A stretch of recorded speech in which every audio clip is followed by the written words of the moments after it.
2,500 years ago, the world looked nothing like ours.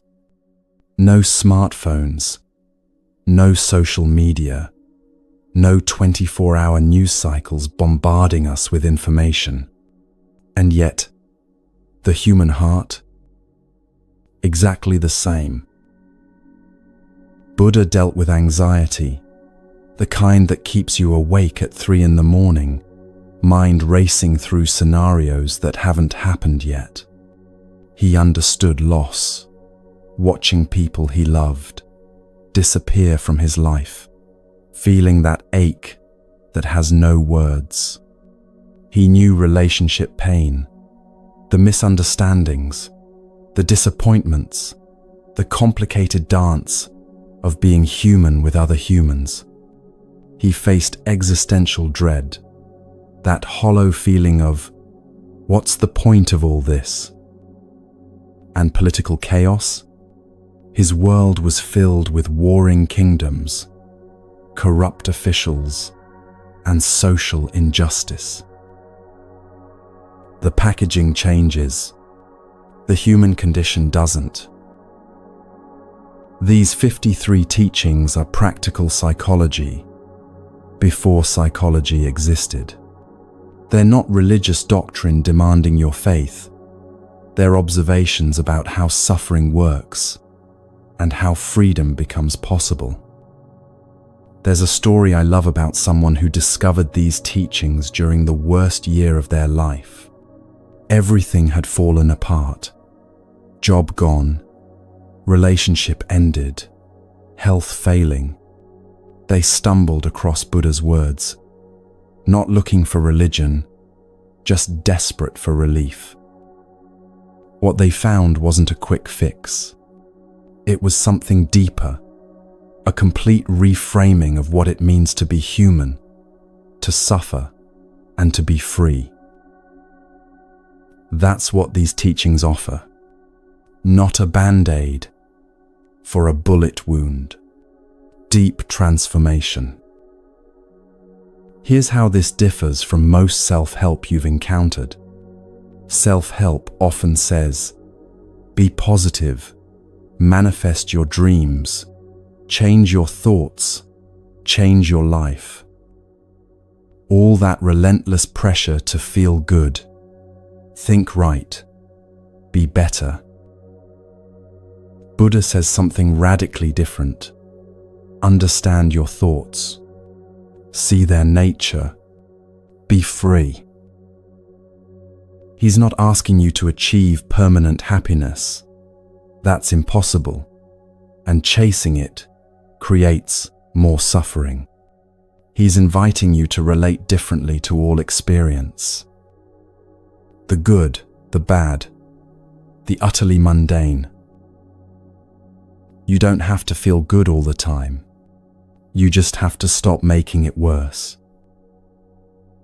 There's such relief in that, isn't there? You're not broken. You don't need fixing.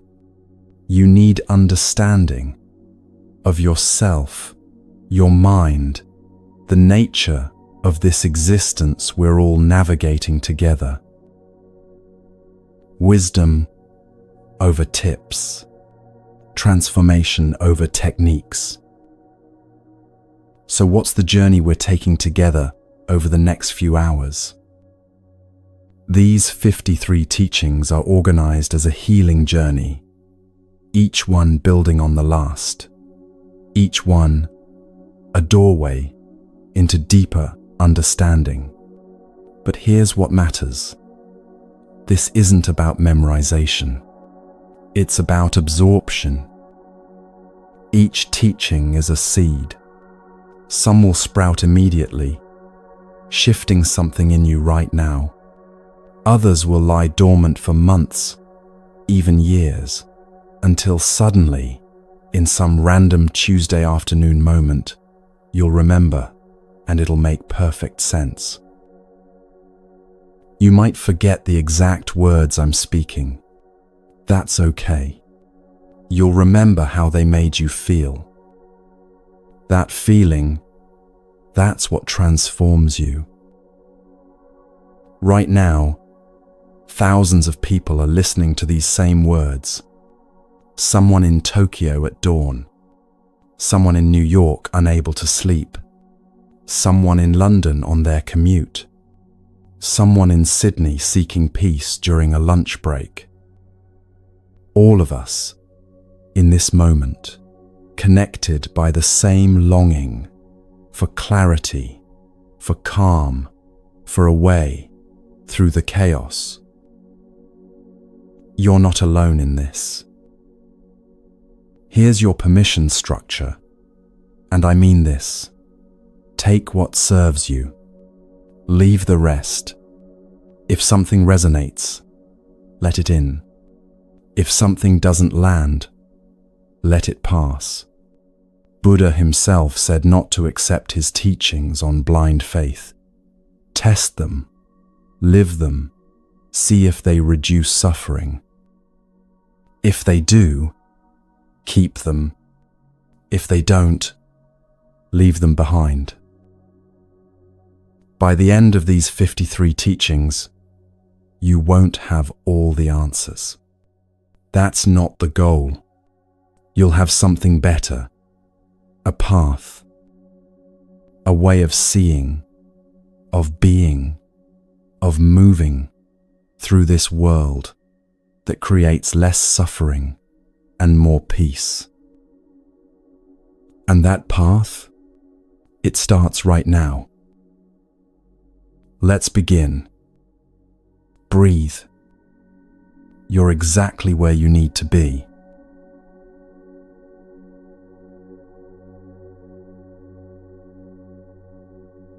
Teaching 1. The attentive mind. The fool sleeps as if already dead, but the master stays awake and lives forever. He watches. He is clear. Picture yourself scrolling at midnight, thumb moving automatically, not even seeing what you're looking at. That's sleeping while awake. Buddha's pointing to 2 ways of moving through life.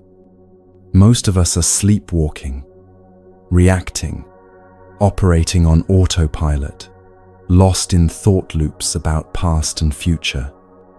We're physically here, but mentally elsewhere. The master, and this could be you, lives with sama, sati, right mindfulness. Not thinking about life, but in it. Watching doesn't mean becoming cold or distant. It means seeing clearly, without the fog of constant mental chatter. There's a woman I know who spent years stuck in traffic, raging at every red light, every slow driver. One Tuesday morning, something made her pause. Instead of feeding the anger, instead of fighting it, she just watched it arise. And something remarkable happened. The anger lost its grip. She noticed the sky turning orange and pink, the song playing on the radio, her own breath moving in and out. She was awake. Right now, as you listen, notice you're listening. That's wakefulness. That's all it takes to start. This is the first step of the Eightfold Path showing up in life. Seeing clearly. You can't change what you don't see. The sleeping world will keep sleeping. That's okay. Your job is only your own waking. And here's the gift. Once you start watching, once you taste that clarity, you can't fully go back. Something in you remembers. That remembering grows. Teaching 2. Heedfulness. Attentive among the careless, awake while others sleep, swift as a racehorse. you leave others behind. There's a version of this teaching that makes it sound competitive. You're winning while others lose. But that's ego talking, and Buddha taught seeing through ego. Here's what it really means. When you wake up to this moment, when you practice mindfulness, you're not racing against others. You're stepping out of the race entirely. Everyone else is running toward tomorrow, haunted by yesterday. You're here, now. That makes you swift not because you're faster, but because you're not carrying the past or future like weights. Two friends go hiking. One rushes ahead, missing everything, thinking only about reaching the summit. The other walks steadily, noticing the moss growing on stones, listening to birds calling through the trees, feeling each breath fill the lungs. Who's really traveling? The leaving behind isn't about superiority. It's about liberation. You leave behind the suffering that comes from resisting this moment, from wanting to be anywhere but here. This is right effort from the Eightfold Path, not straining, not forcing, but applying intelligent energy to stay present. You're awake while others dream because you've decided that this moment, exactly as it is enough. That's revolutionary. That's freedom. And here's the tender part. As you wake up, your presence might wake others. Not through preaching, but through being. Peace is contagious. Wakefulness spreads like dawn. You're not better than the sleeping. You're just no longer willing to miss your own life. Teaching 3. The mind. As the archer shapes his arrows straight, the master directs his wandering thoughts. Your mind is not your enemy. Let that land. Buddha didn't teach that thoughts are bad, or that you need to destroy your mind. He taught that you can learn to work with it. Think of an archer. She doesn't hate the wood. She understands its nature and patiently, carefully shapes it to fly true. That's your relationship with your thoughts. Right now, your mind probably jumps like a monkey in a tree, past to future, worry to fantasy, judgment to planning.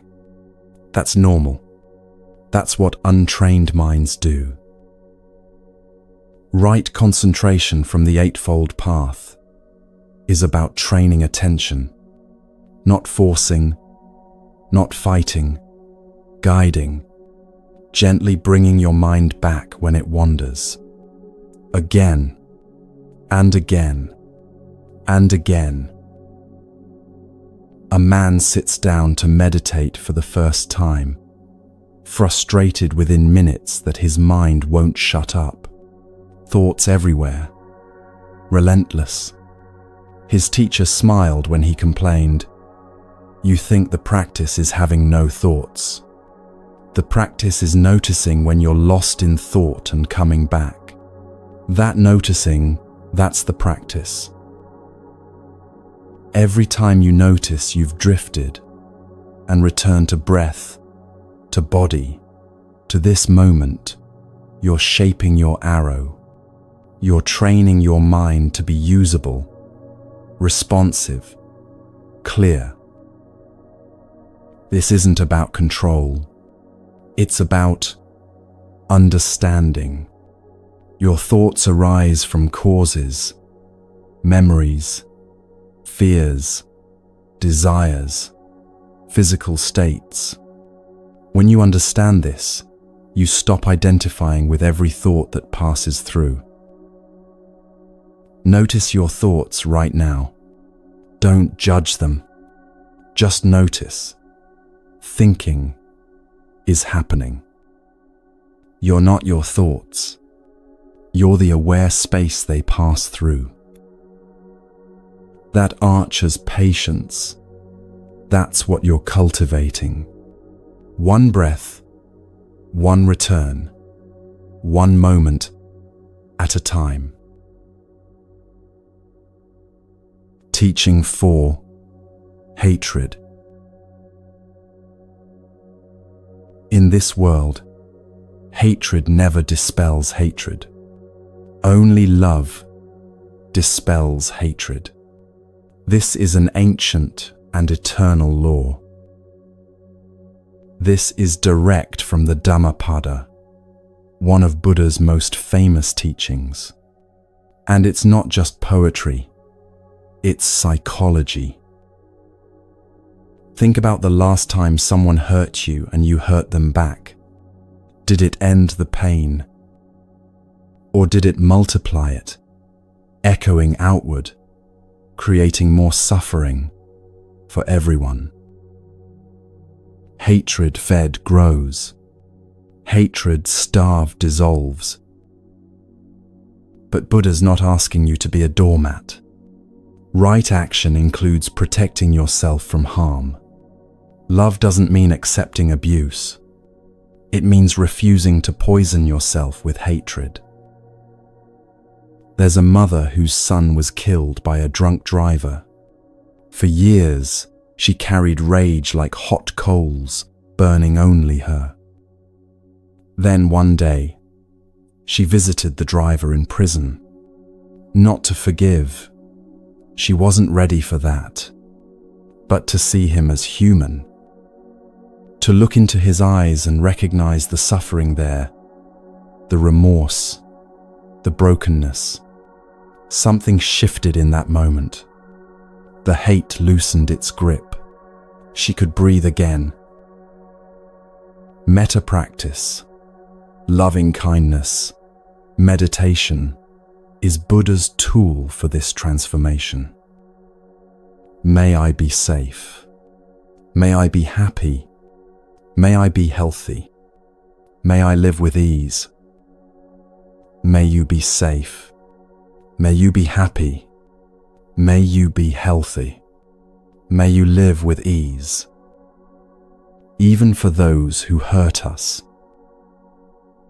It sounds impossible until you try it. Slowly, it rewires your heart.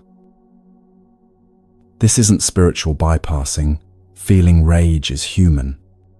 Buddha's teaching is, don't let rage drive. Feel it. Understand it. Let it pass. Respond from wisdom, not reaction. Hatred is exhausting. Love is restful. Even when it's hard, it doesn't corrode your being from the inside. Ancient law, eternal truth. Only love dispels hate. Teaching 5. The transient. You too shall pass away. Knowing this, how can you quarrel? Buddha taught Maranasati, death awareness, not to depress, but to wake us up. You're going to die.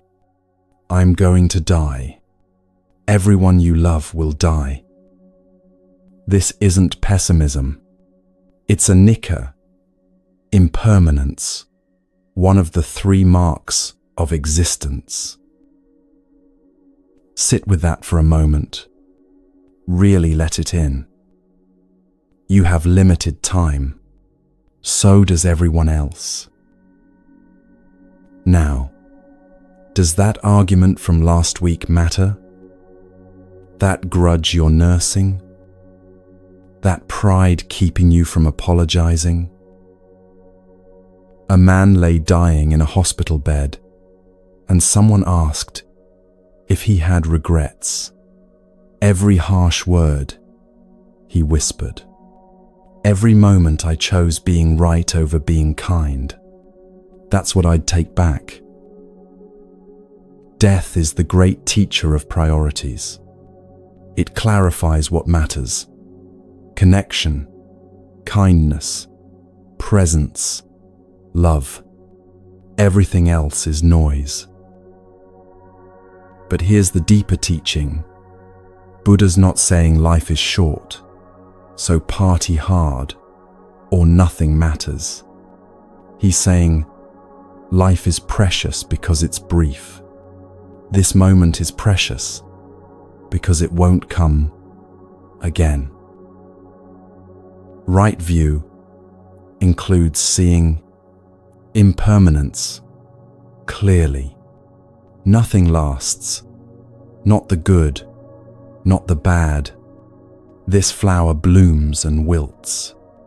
This conversation happens and ends.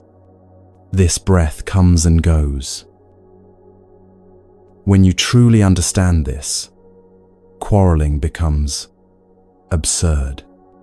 Why waste these precious, fleeting moments in conflict? Think of someone you're angry with. Imagine it's their last day, or yours. What matters now? This isn't morbid, it's liberating. Mortality makes life sacred. Every moment becomes a gift you're no longer willing to squander. You're going to die, so live, really live. Let the small stuff go. Choose love. Choose presence. Choose what you'll remember at the end. Teaching 6. The wise judge themselves. A mind beyond harsh judgment observes and understands. Here's where we need to be careful. This teaching is sometimes twisted into good and bad don't exist. That's not Buddhism. Buddha clearly taught ethics, right action, right speech, right livelihood. What Buddha's pointing to is the difference between clear discernment and harsh judgment that fragments us. Discernment says, this action causes suffering. That action reduces suffering. I choose the path of less harm. That's wisdom. Harsh judgment says, I'm bad. I'm unforgivable. I'm broken. Or, they're evil. They're worthless. They're beyond redemption. That's violence against yourself or others. A woman caught in cycles of binge eating spent years trapped, each episode followed by brutal self-hatred, which only made everything worse. A therapist taught her something radical. Notice. You want to eat. Notice the feeling beneath it. Loneliness? Anxiety? Just notice. Don't condemn yourself. When she stopped the internal war, something shifted. She could see clearly, this isn't working. What would? Suddenly, change became possible. The Buddhist framework, actions are kusala, skillful, wholesome, or akusala, unskillful, unwholesome. Not good/evil, but helpful/harmful. This takes away the crushing weight of moral condemnation while keeping ethical clarity. You can observe, I spoke harshly. That caused pain. I want to do better. No self-flagellation needed. Just clear seeing and intention to grow. Right mindfulness operates this way. Aware, but not judging. You're the witness who sees with compassion and clarity. Notice something you usually judge yourself for harshly. Try this. That happened. I'm human. What can I learn? Feel the difference? Understanding arises in the space beyond harsh judgment. That's where transformation lives. Not in shame, but in clear, kind seeing. Teaching 7. The Fool. The fool who knows he's a fool has some wisdom. The fool who thinks himself wise is truly foolish. This is pure Socrates meeting Buddha. Wisdom begins with knowing you don't know. The person convinced of their rightness, their superiority, their having it all figured out, is trapped. They can't learn, can't grow, can't see their blind spots. But the person who says, I don't know, I might be wrong, teach me, that person is already wise. A famous scholar once visited a Zen master, eager to demonstrate his knowledge. The master offered tea and began pouring. He kept pouring as the cup filled, kept pouring as it overflowed, tea spilling everywhere. Stop, the scholar cried. The master smiled. Like this cup, you're too full of opinions. Empty your cup if you want to learn. Buddha taught right view, seeing clearly. But you can't see clearly if you think you already know everything. Beginner's mind is the doorway to wisdom. Here's the tender mercy in this teaching. You don't have to have it all together. Your confusion, your questions, your I don't know, that's not weakness. That's readiness. The ego wants to appear wise, to have answers, to be certain. But true wisdom is comfortable with uncertainty, humble before the mystery of existence. The more you learn, the more you realize how much you don't know. The universe is vast. Your understanding is a candle in an endless night, beautiful, useful, and tiny. Say out loud, I don't know. Feel that. There's relief there, isn't there?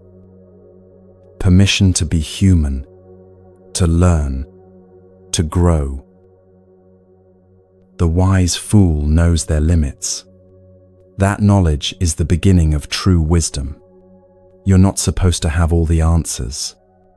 You're supposed to keep asking better questions. Teaching 8. Equanimity. The wind cannot shake a mountain. Praise and blame do not move the wise person. Equanimity, apeka, in Pali, is one of Buddhism's greatest gifts. It's not cold indifference. It's warm, spacious, unshakable peace. Think about your day. Someone praises you, you soar. Someone criticizes you, you crash. You're a leaf in the wind, blown by every opinion. Exhausting, right? The wise person has found their center.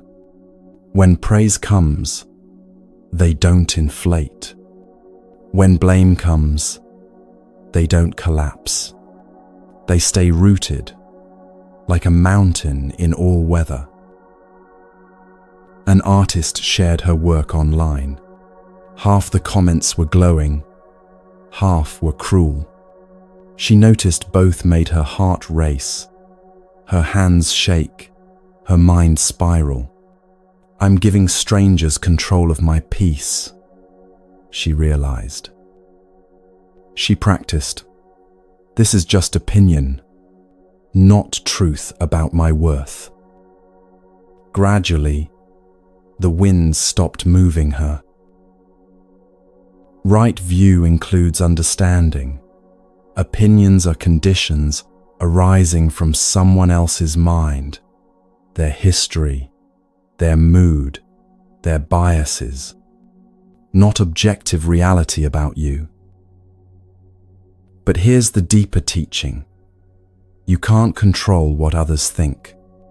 You can only control your relationship with their thoughts. The middle way shows up here. Not seeking praise, that's craving. Not fearing blame, that's aversion. Just doing your work, being yourself, letting others think what they think.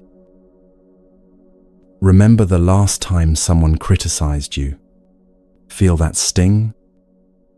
Now imagine it's wind passing around a mountain. The mountain doesn't argue, doesn't defend. It simply is. You can be that mountain. This isn't about becoming hard. It's about becoming rooted in something deeper than external validation, rooted in your own integrity, your own practice, your own heart. The wind will blow. Mountains remain. You can be that steady. Teaching 9. Mindfulness. Whether happiness or sorrow comes, continue your path intact, mindfully aware. There's a misunderstanding we need to clear up. Some interpretations say, observe life like it's happening to someone else. That's not Buddhism. That's dissociation. Buddha taught engaged mindfulness. You're fully in your life, experiencing it completely, but not lost in reactive identification. Think of watching a movie. You cry at sad parts, laugh at funny parts. You're involved. But you don't run onto the screen to save the character. You're present and aware it's a movie. That's how Buddha invites us to live, fully feeling, fully present, but with a quality of awareness that doesn't drown in emotion. A man's father died suddenly. He grieved deeply. Tears, pain, longing, the crushing weight of loss. But underneath, there was awareness. This is grief. This is love expressing itself as loss. This is being human. He wasn't detached from sorrow. He was with it, clearly. Right mindfulness, sama, sati, means continuous, clear awareness while participating in life. You're not above it, outside it, or separate from it. You're in it, awake. When happiness comes, enjoy it fully, knowing it won't last. When sorrow comes, feel it fully, knowing it won't last. Neither defines you. Both pass through. This is anicca, impermanence, lived. Everything arises and passes. You remain, not as a fixed self, but as aware presence. The three marks of existence: impermanence, anicca, all things change; suffering, dukkha, clinging to changing things causes pain; non-self, anatta, no fixed, separate you exists. Your process, not thing. Right now, notice, you're hearing these words. You're aware. That awareness, that's what Buddha's pointing to. Not separate from experience, but the knowing of experience. Stay on your path, intact. Let life move through you, fully felt, clearly seen. Teaching 10. Freedom from desire. Even in an empty forest, one finds joy, desiring nothing. This teaching needs care. Buddha didn't say, eliminate all desire. He taught about tanha, compulsive craving that causes suffering. The middle way means not clinging desperately to pleasure, not punishing yourself with deprivation. Balance. Natural desires are fine.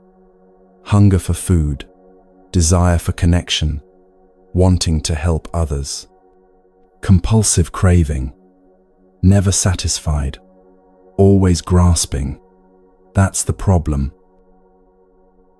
In an empty forest, there's nothing to acquire, achieve, or possess. Just being. And in that simplicity, unexpected joy arises.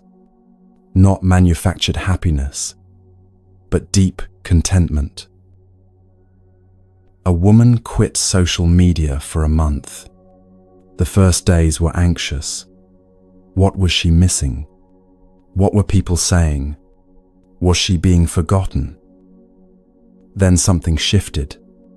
Without constant comparison, consuming, performing, she noticed things. Morning light streaming through her kitchen window, the texture of her own thoughts, the surprising richness of boredom. She felt free. Buddha's teaching: when you stop the endless pursuit of more stuff, status, stimulation, you discover what's always been here, this moment, complete as it is. Right livelihood connects here. Simple living, ethical work, not harming others or yourself in pursuit of wealth. Enough, not excess. But don't mistake this for poverty vows. Buddha tried extreme asceticism and said, it doesn't work. He ate when hungry, rested when tired, taught with compassion. He practiced wise simplicity, not self-punishment. What if, just for today, you didn't need anything to be different? Not permanent, just today. What would that feel like? The empty forest is metaphor for spacious mind, not blank, but uncluttered by constant wanting. In that space, joy naturally arises. You don't have to go live in a forest. You can find this contentment right where you are. Stop grasping. Start being present. The joy is already here. underneath the noise of craving.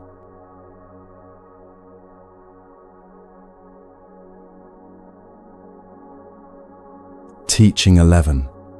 Right speech. Better than 1,000 hollow words is one word that brings peace. Right speech is the third step of the Eightfold Path, and Buddha was remarkably specific about it. Before you speak, ask yourself 4 questions. Is it true? Is it kind? Is it useful? Is it the right time? If what you're about to say doesn't meet all 4 criteria, consider silence instead. We live in a culture of constant talking, social media captions, text messages, comments on everything, hot takes about news we barely understand. More words than ever in human history. But how many actually bring peace?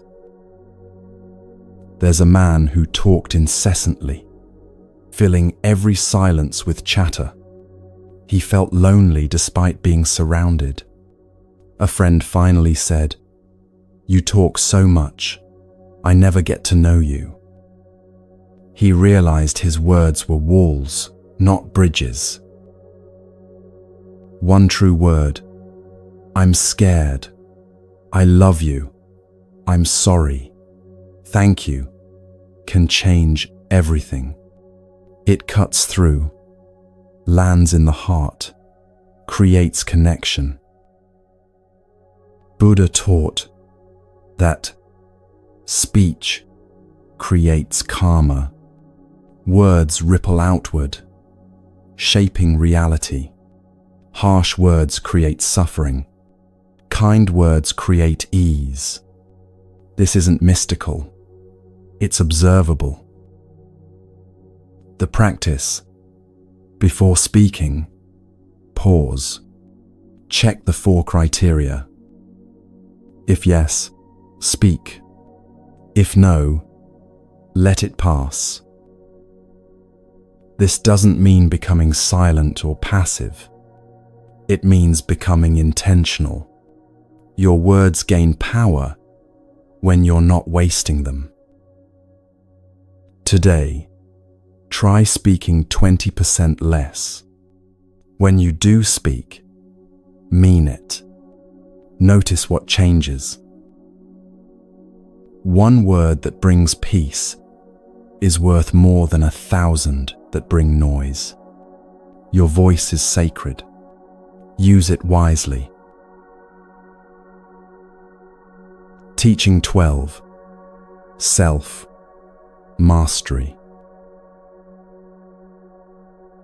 Better than conquering thousands in battle is conquering yourself. Then the victory is yours. No one can take it from you.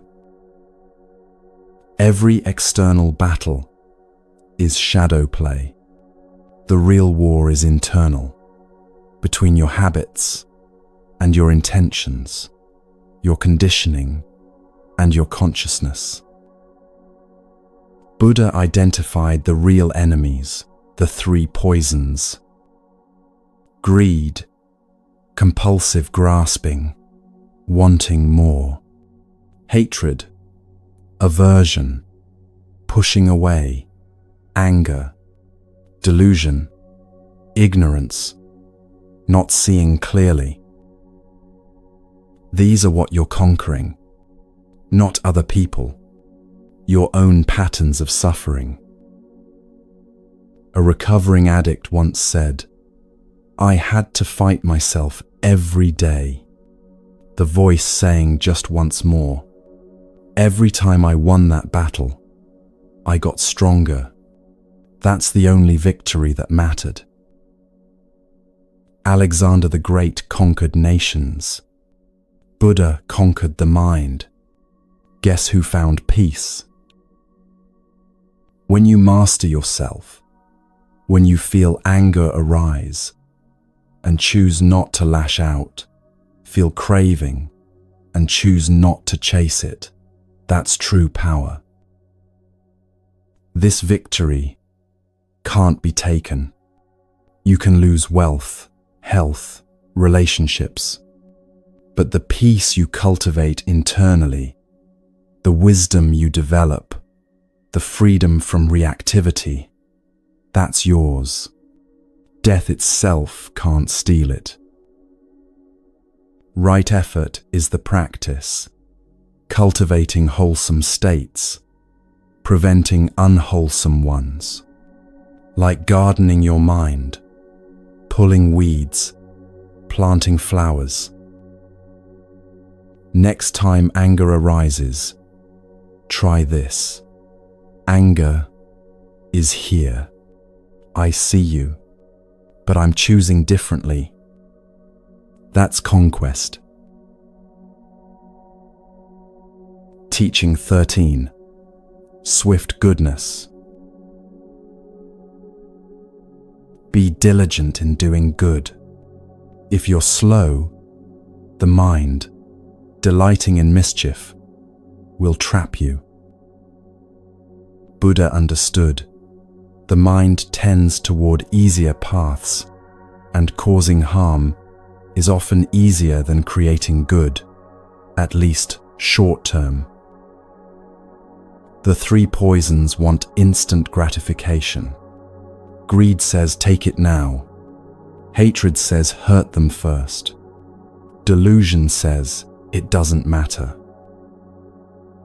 But right intention, the second step of the Eightfold Path, is about choosing wholesome motivation, renunciation of harm, goodwill, compassion.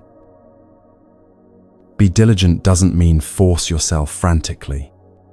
It means don't wait for someday to practice kindness, honesty, generosity. Do it now. The longer you wait, the more old patterns strengthen. A woman spent years meaning to volunteer, help her neighbor, call her lonely mother. Soon, she always thought. Years passed. The opportunities disappeared.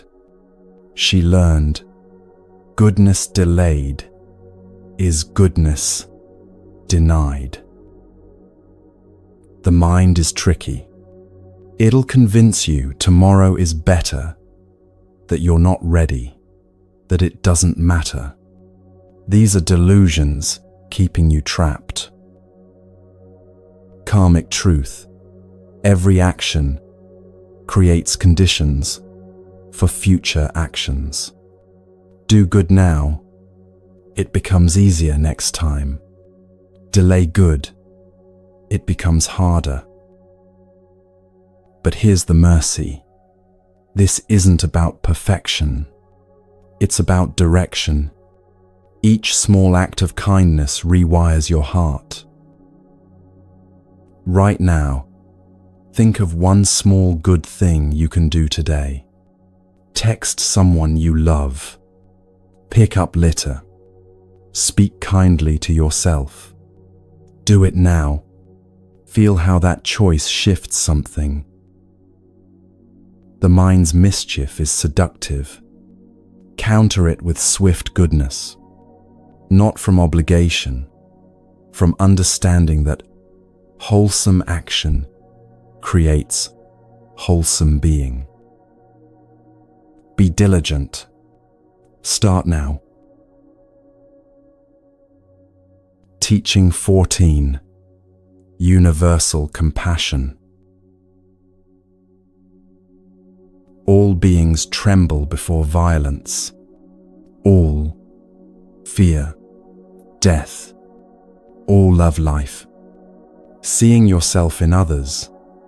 Harm no one. This is ahimsa, non-violence, at its deepest. Not just don't kill. Don't cause unnecessary suffering to any being. Buddha's insight. There is no other. Not really. That person you dislike, they fear death like you, want happiness like you, love their children like you love yours. Interdependence, pratityasamutpada, is core Buddhist teaching. Nothing exists separately. You're woven into a vast web of connection. Harm to one ripples through all. A man hated his co-worker for years. Then he learned this co-worker was caring for a dying parent, barely sleeping, drowning in medical bills. Everything shifted. The hatred dissolved when he saw their shared humanity. This teaching asks something difficult. See yourself in everyone. The person who cut you off in traffic is rushing somewhere urgent. The difficult family member carries wounds you'll never fully understand. Buddha taught that compassion is our true nature, covered over by fear, greed, the delusion of separation. The golden rule: don't do to others what you don't want done to you. Simple, clear, universal. Karuna, compassion, is one of 4 boundless states Buddha taught. May all beings be free from suffering, not just people you like, all beings, even those who hurt you. This isn't weakness. It's the strongest possible foundation. When you truly see yourself in others, you can't harm without harming yourself. Next time you encounter someone difficult, try this. See them as if they're you, born into different circumstances with different wounds. How would you want to be treated? All beings tremble before violence. All fear death. All love life. Harm no one. Teaching 15. Diligent energy. Like a noble horse, swift beneath the whip, be ardent and swift. Right effort is about balanced energy, not lazy, not frantic, but steady and intelligent. A noble horse doesn't need brutal force. It responds to the lightest touch, understands subtle signals. That's how an awakened being responds to inner wisdom. Immediately, naturally. This is about finding your inner flame, the energy that sustains practice, keeps you moving forward, even when it's hard. Someone spent years ignoring their instincts, overriding inner knowing with what they should do. They were exhausted constantly. Then they started listening to that quiet inner voice, trusting their deepest knowing. Energy returned. Not manic energy, but sustainable vitality. There's a difference between force and flow. Force is ego-driven, pushing, straining, exhausting. Flow is wisdom-driven, moving with reality, responding skillfully. The whip isn't punishment, it's awareness, the gentle but firm reminder to stay present, keep practicing, not drift back into sleepwalking. Urgency without anxiety, diligent without desperate. Understanding life is short, this moment matters, but not attaching frantically to results. Wakefulness requires energy, Staying present takes practice, coming back again and again when you drift. But it shouldn't feel like suffering. It should feel like coming alive. Notice when you're pushing too hard, forcing meditation, forcing goodness, forcing yourself to be spiritual. Notice also when you're not applying enough energy, drifting, avoiding practice, making excuses. Find the middle. Like a noble horse, be responsive to wisdom's lightest touch. Be swift in following what you know is true. Teaching 16. Knowledge versus wisdom. The ignorant person is like an ox, grows in size, not in wisdom. Knowledge is borrowed from others, books, teachers, information constantly flowing in. Wisdom grows within you, earned through living, through practice, through direct experience. You can know everything about Buddhism intellectually and still be trapped in suffering. Or you can know little intellectually but live with profound wisdom, free and at peace. An expert once understood nothing.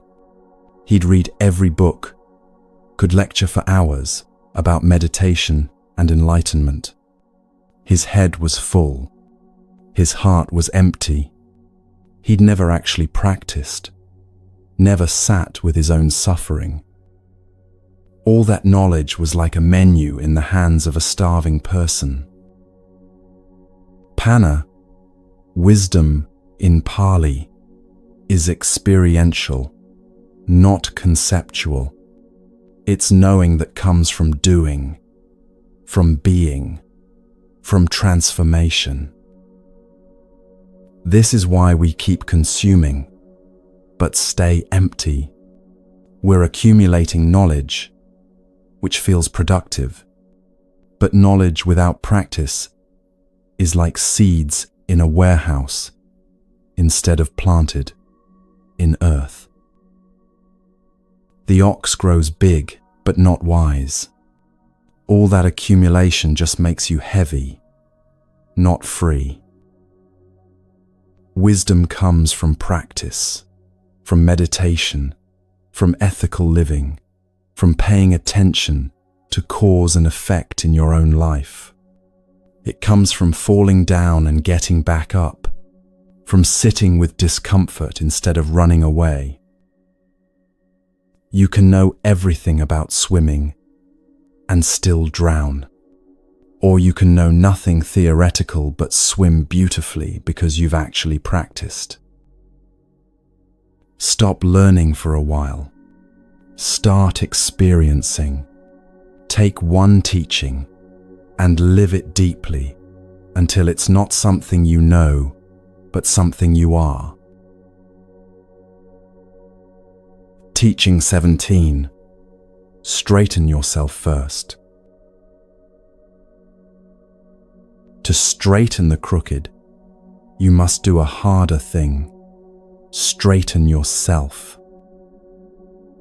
The hardest work is always internal.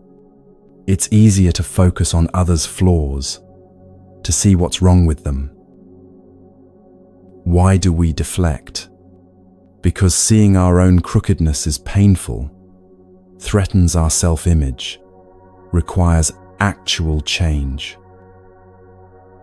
What you criticize most harshly in others often reflects something in yourself you haven't faced.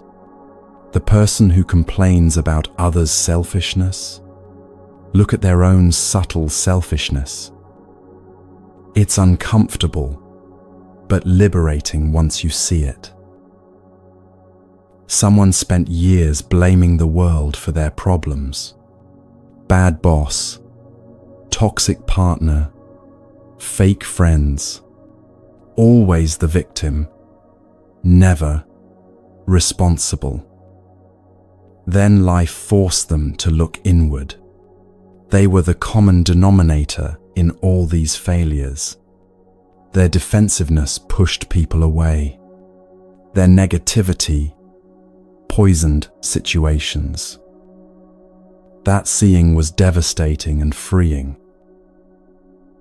Compassionate self-honesty is what's needed.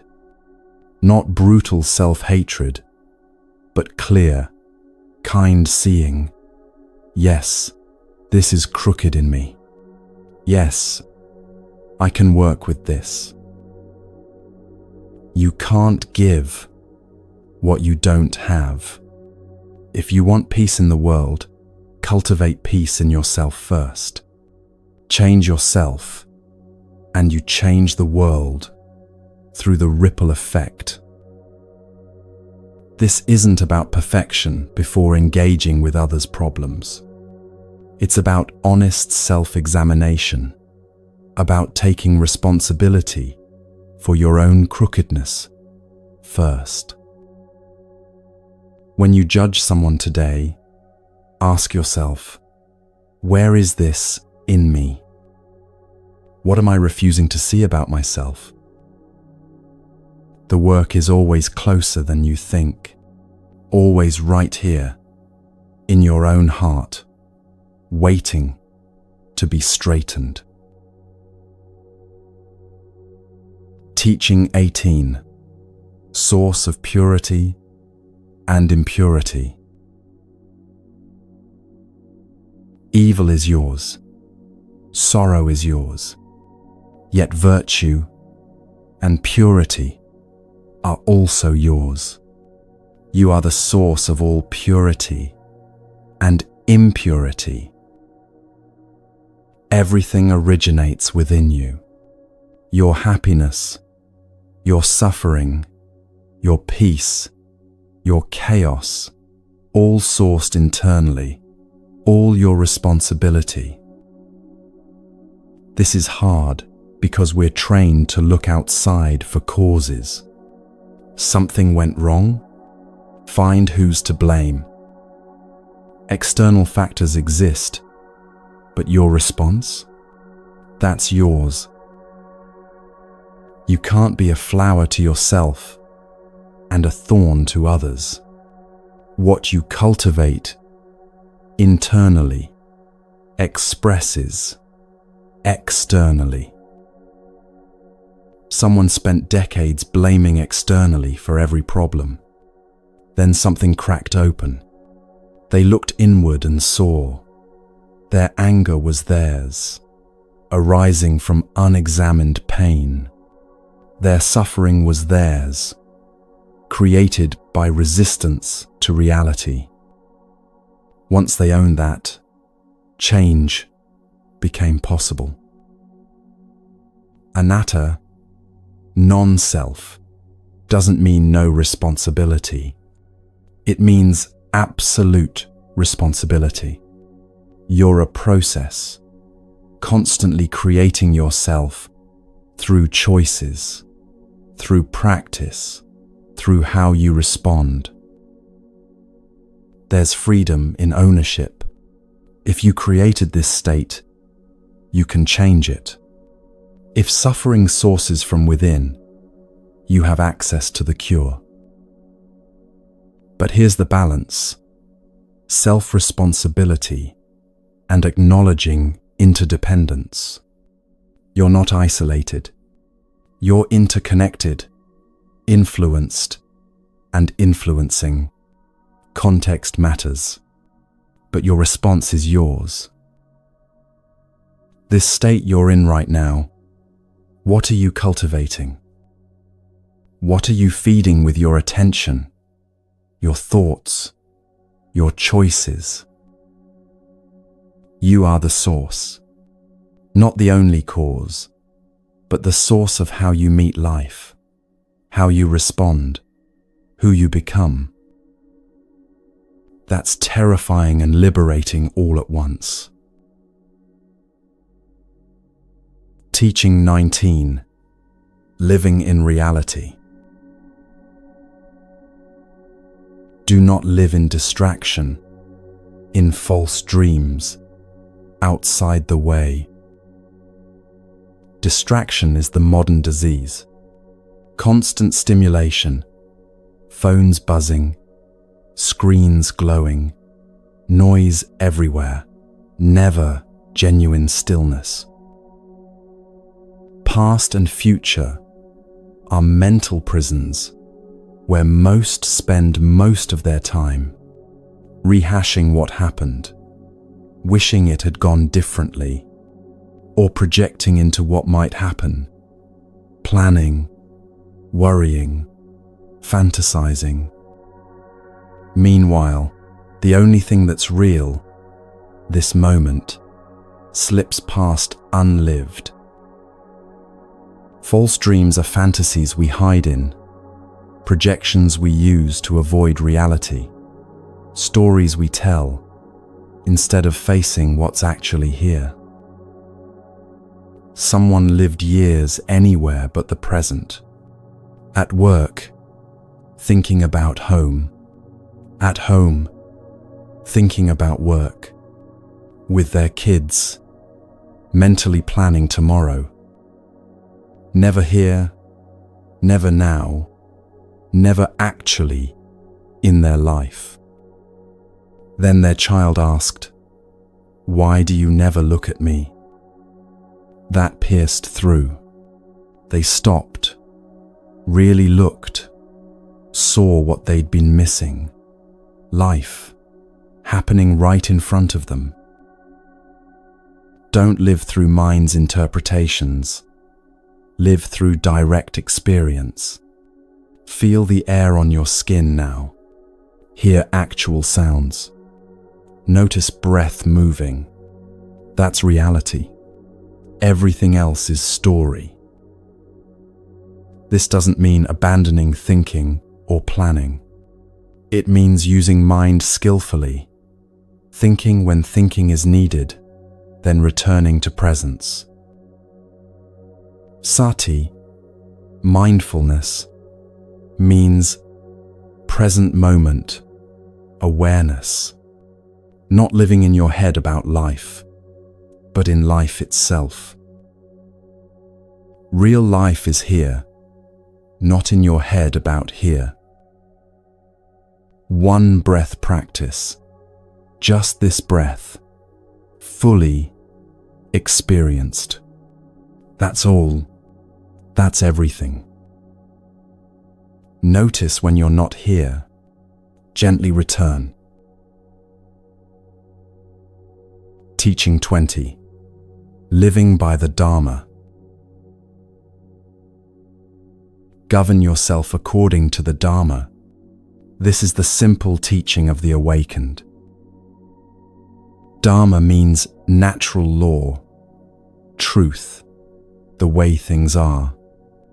Not religious commandments, but observable reality about how suffering works and how freedom becomes possible. The river is already flowing to the ocean. Don't fight the current. Simply work with it. This isn't about being passive, giving up, accepting everything without discernment. It's about intelligently working with reality rather than exhausting yourself, fighting what cannot be changed.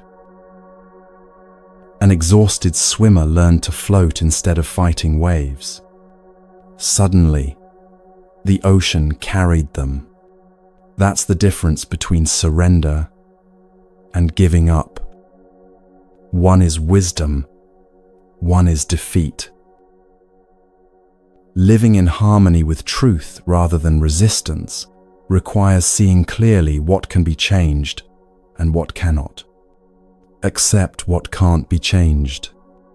Change what can. Wisdom, to know the difference. The middle way shows up here. Not forcing reality to be different. Not collapsing into helplessness. Balanced response. Working skillfully with what is. Trust natural unfolding while taking right action. Plant seeds, water them, provide conditions for growth, then trust the process. You can't force flowers to bloom by pulling on them. Where are you fighting reality? What if you worked with it instead? The Dharma is the way things actually work. Live according to that, and life becomes simpler, clearer, more peaceful. Fight it, and you create unnecessary suffering. This is the simple teaching Buddha left. See reality clearly, respond wisely, reduce suffering. That's all. That's everything.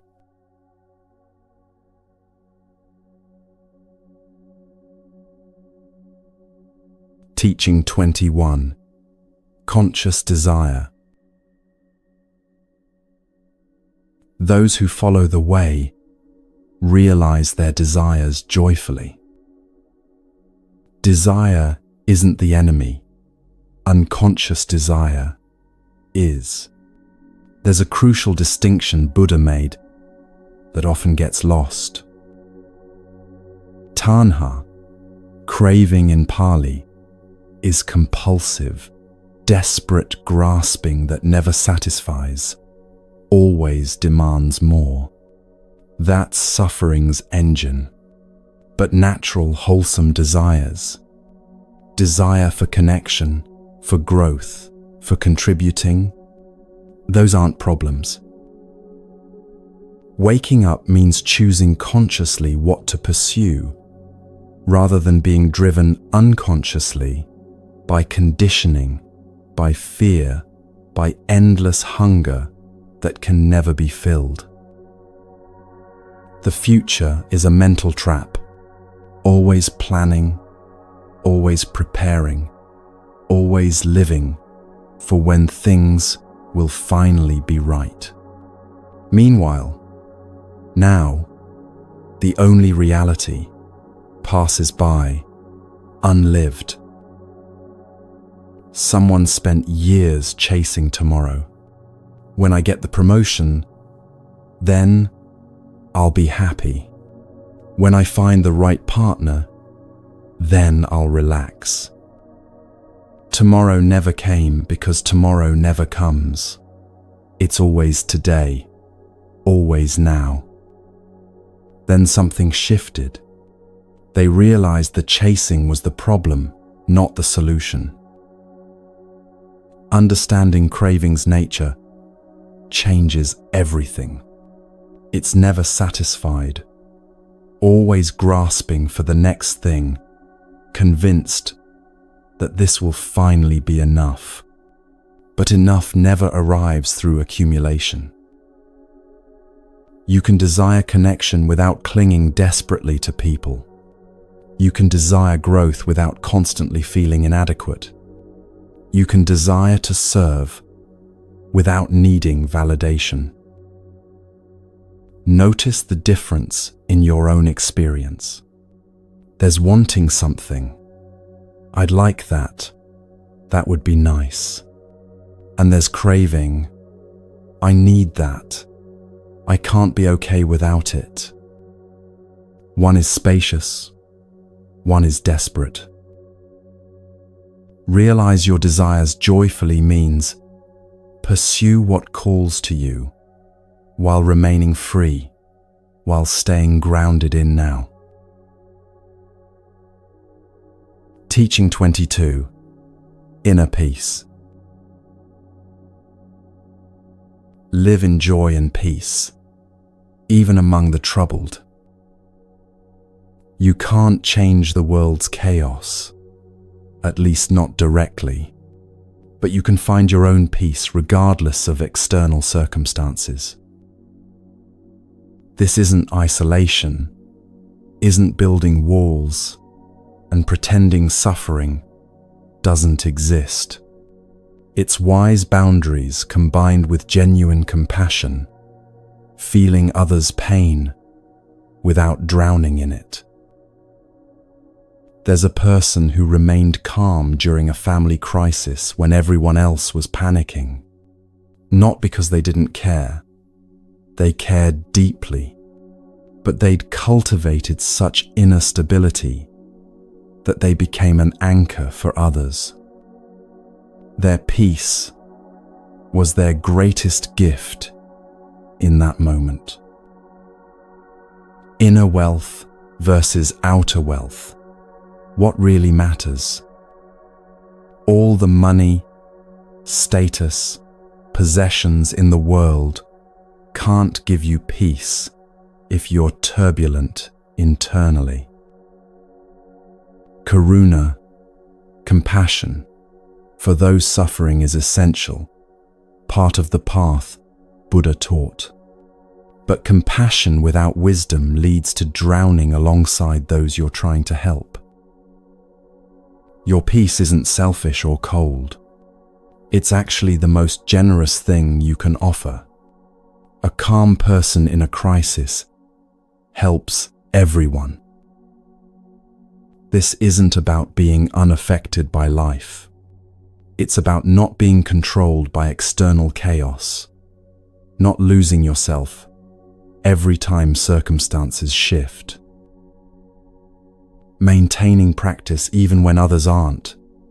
Maintaining your center even when everyone around you is losing theirs. That takes commitment. Sangha, community, matters immensely. We need each other, support each other, practice together, but your peace is internal, yours to cultivate regardless of who's around you. Find one moment of peace today, regardless of circumstances. Maybe 3 breaths taken consciously. Maybe watching steam rise from your coffee. One moment where you touch that stillness that's always available beneath the noise. Teaching 23. Freedom through release. Free yourself from attachments. Upadana, attachment, clinging, is suffering's root, according to Buddha's teaching. Not love, not care, not connection, but desperate grasping that says, I must have this. I can't survive without this. Things change. That's anicca, impermanence. People leave, people die, people change into someone you don't recognize. Plans fail, dreams dissolve, certainties crumble. That's not punishment. That's simply how reality works.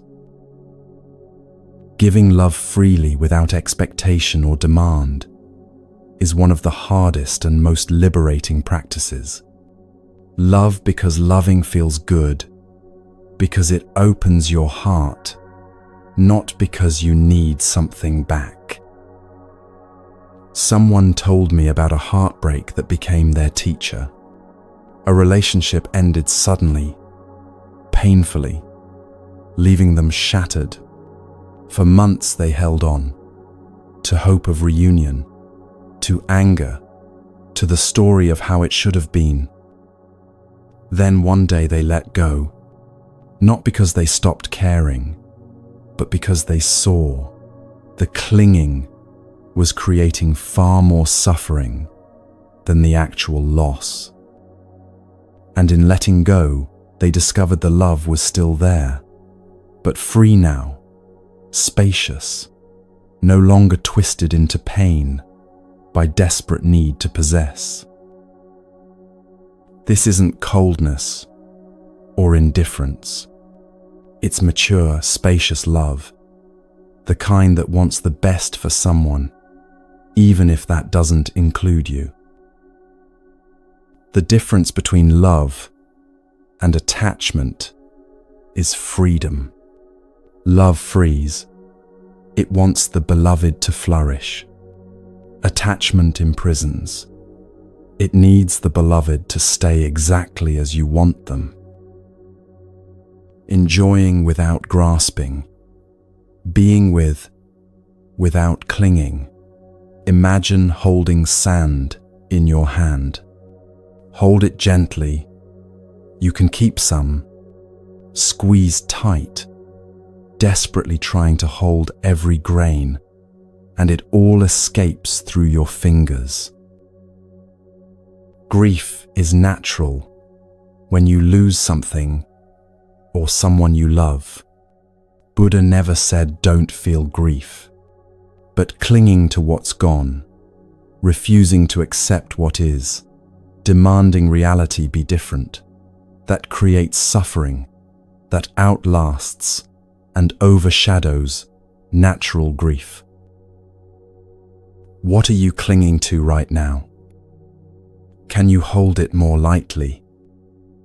Not abandoning it, not pretending you don't care, but loosening that desperate grip just a little.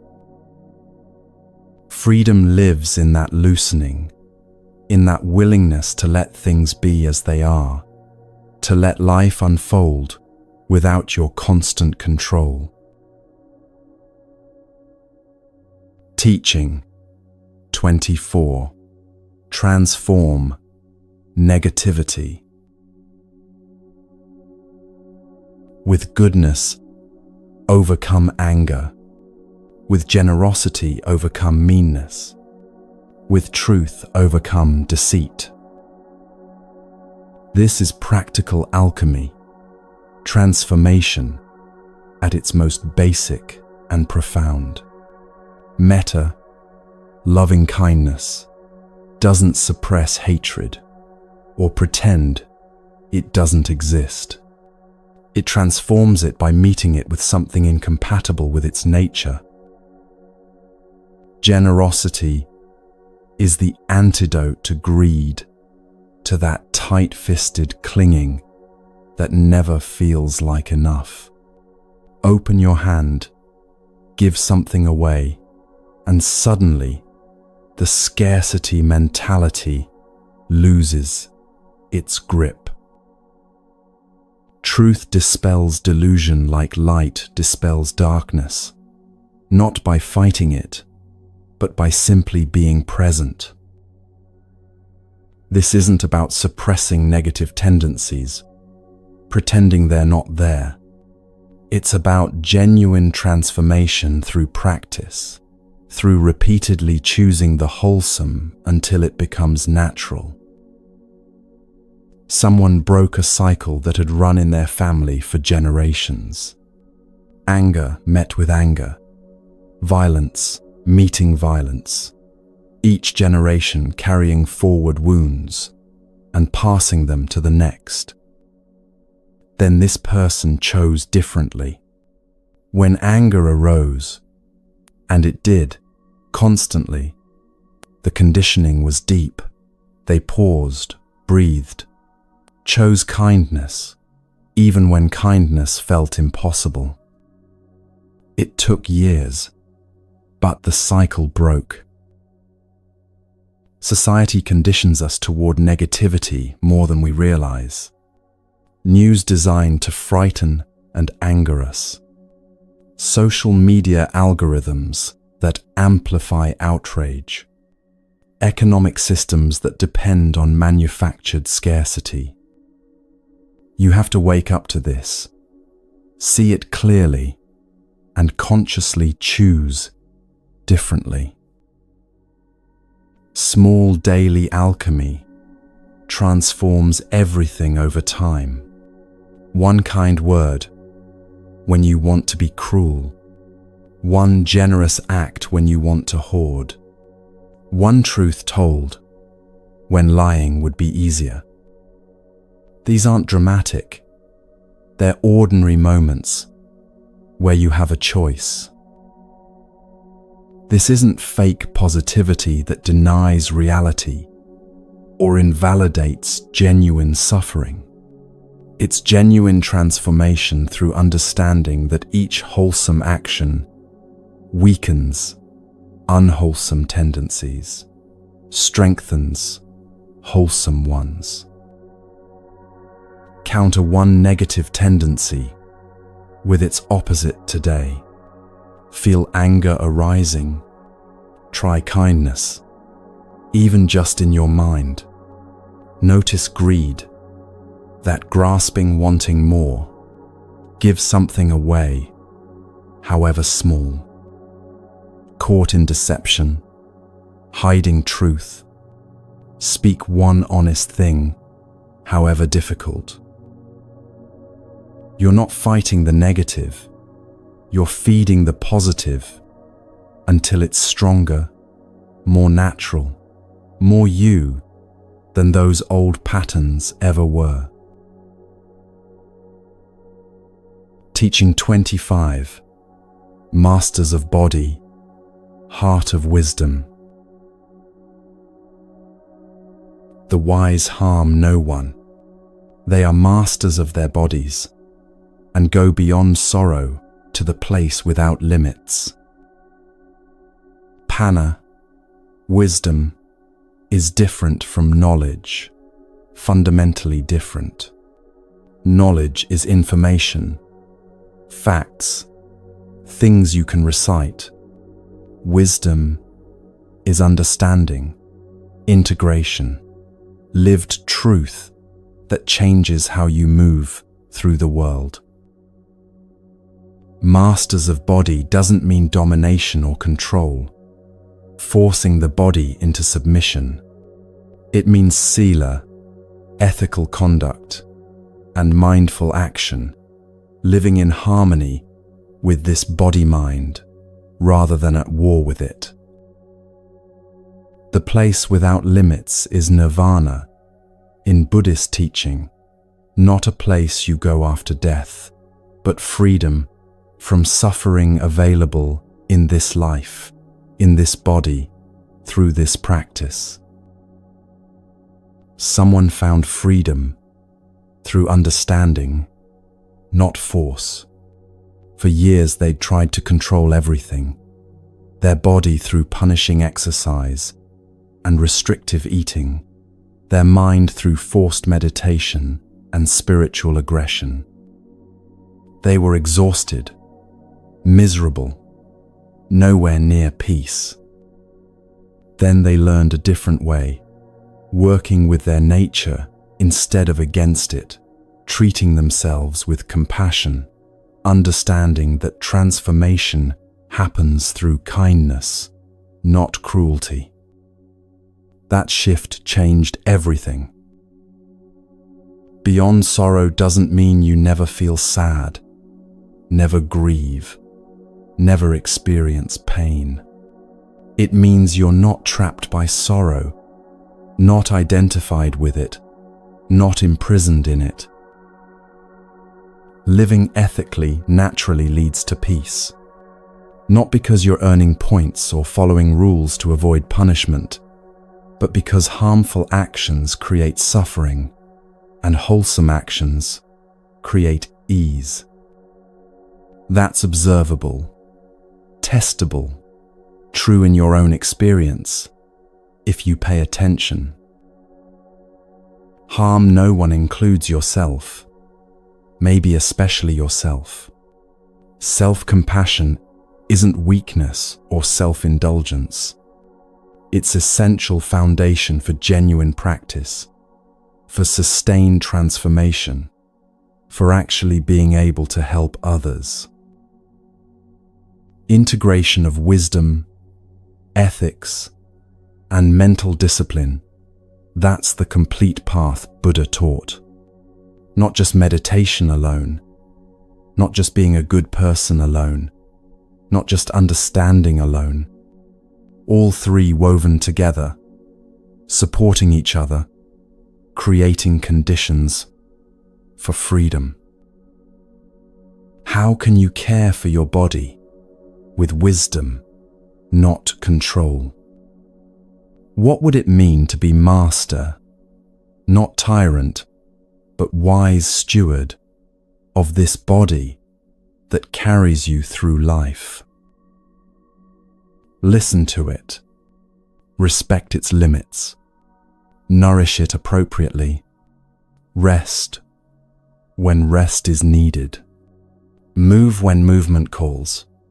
Treat it kindly, this temporary vehicle for your practice. Teaching 26. Death Awareness. You are like a withered leaf. The messengers of death are near. You stand at the door of departure. Have you your provisions for the journey? Maranasati, death meditation, is one of Buddha's most powerful wake-up calls. Not to frighten, not to depress, but to clarify, to cut through the fog of distraction and denial. Birth and death bookend every life, and between them, only death is certain. You don't know when, you don't know how, but you know it's coming. That's not morbid, that's realistic. The yellow leaf represents life's autumn, that season when you realize time is actually limited, that you're mortal, that this won't go on forever. What matters between birth and death really matters, stripped of all pretense. This teaching isn't about fear, though fear might arise when you first face mortality honestly. It's about clarity, the brilliant clarity that comes when you stop pretending you have infinite time. Someone woke up in time. They'd spent years on autopilot, living by default rather than choice, pursuing things they didn't actually care about, because that's what people do. Then a health scare made death real. They realized, I could die having never really lived, having never done what matters, having spent my entire existence on trivial pursuits. Everything changed after that.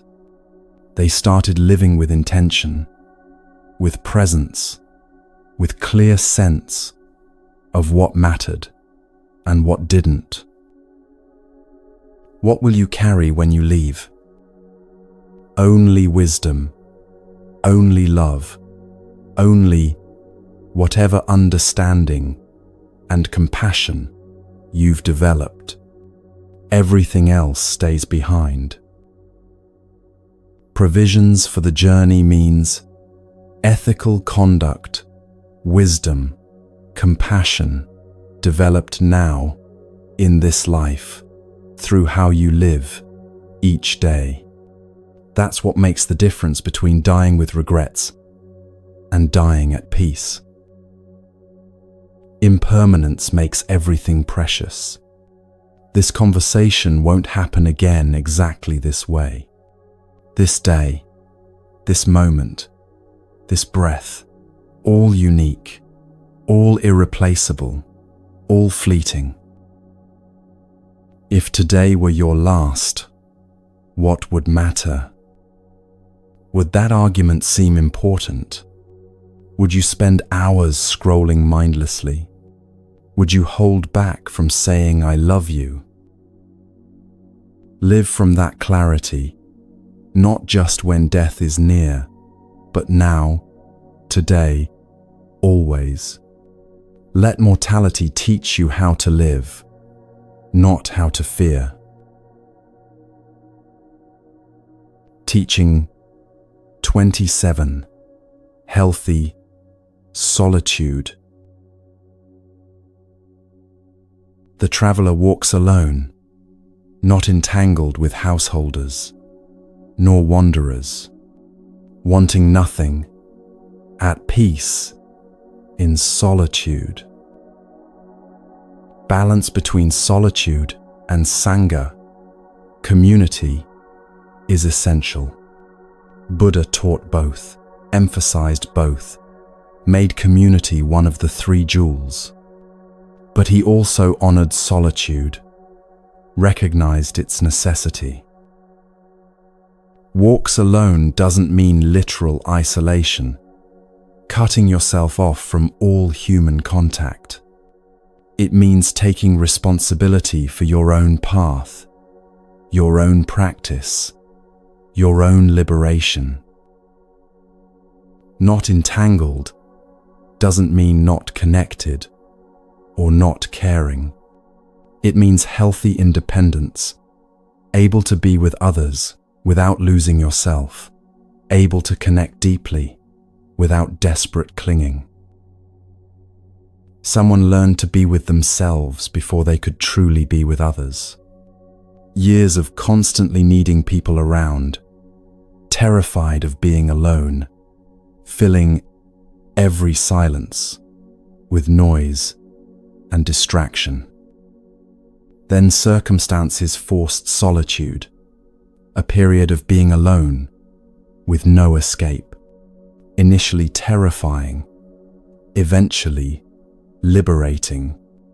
They discovered themselves in that solitude, learned their own mind, found they actually enjoyed their own company. When they reconnected with others, the quality was completely different, no longer desperate or needy, but free and genuine. Solitude is a tool, not the goal. You're not practicing to escape life or relationships or the world. You're practicing to engage more fully, more skillfully, more freely. Buddha established Sangha as essential because we do need each other. We need support, accountability, shared practice, the wisdom of those further along the path.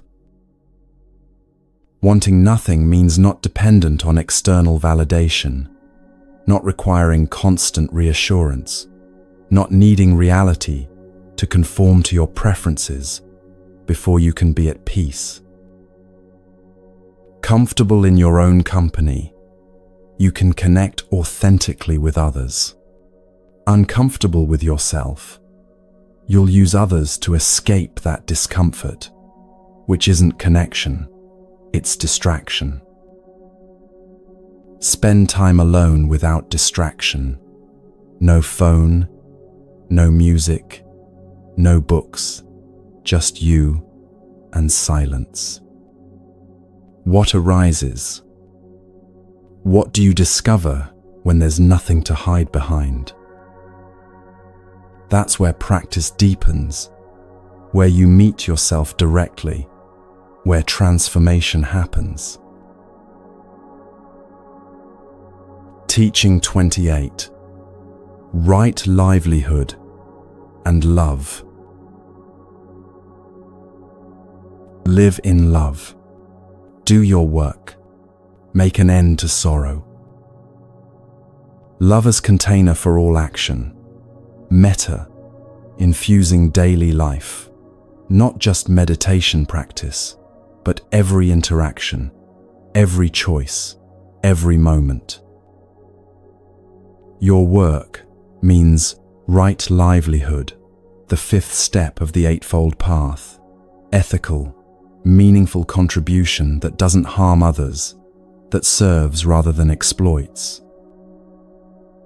This isn't assigned by the universe or handed down by fate. It's chosen by you, discovered through attention to what calls, what matters, what aligns with your deepest values. Find work that doesn't harm, doesn't exploit people, doesn't destroy environments, doesn't profit from suffering, doesn't require you to compromise your integrity. Work that serves others in some way. Work that uses your particular gifts, whatever they are. Someone spent decades in a career that paid well but drained their life away, made them complicit in things they didn't believe in. Everyone said they were successful. They felt dead inside. Then they made a change. Less money, less status, but aligned with their values, using their gifts to serve something they believed in. The relief was profound. Work done with love transforms from mere survival into service, from obligation into offering. Not that you always love every task. Some things are just hard or boring, but the container is love. The motivation is love. The direction is toward less suffering. Make an end to sorrow through ethical living, through loving action, through work that aligns with wisdom. Not perfection, direction toward less suffering, toward more freedom, toward genuine help rather than harm. Integration of love, right action, and wisdom creates peace. Not separate domains, spiritual life here, work life there, but seamless, unified, whole. How can you bring more love to your work today? Not fake enthusiasm or forced positivity, but genuine care, real presence, actual kindness toward whoever you encounter, whatever you're doing. Teaching 29. Inner Guidance. The path is not in the sky. The path is in the heart. Stop seeking outside yourself. Stop looking for the guru who will save you, the teaching that will fix you, the external solution to your internal experience. Don't follow gurus who claim to be the way, the truth, the only path to liberation. They can point, they can teach, they can share what they've learned, but they can't walk your path for you. Trust your deepest knowing, that inner wisdom that speaks quietly beneath all the noise and conditioning. Not your preferences or fears, your actual wisdom, developed through practice, through ethical living, through paying attention. Right view, the first step of the Eightfold Path, is developed through your own practice, not borrowed from books or teachers. Yes, learn from others, study teachings, receive guidance, but then test everything in your own experience. Someone stopped following and started living their truth. Years of looking for the perfect teacher, the perfect tradition, the perfect practice that would finally bring peace. Jumping from one thing to another, always disappointed when it didn't deliver instant enlightenment. Then they realized the seeking was the problem.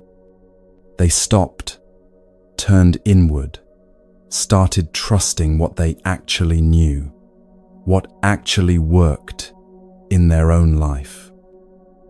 Peace came not from finding the perfect external thing, but from coming home to themselves. Buddha himself said, "Don't accept my teachings on blind faith. Test them like you test gold, through examination, through experience, through seeing if they actually reduce suffering." That's remarkably radical for a religious teacher. This isn't about eternal consciousness or permanent self. Buddha explicitly rejected that idea. It's about trusting present awareness, this capacity to see clearly and respond wisely that you're developing through practice.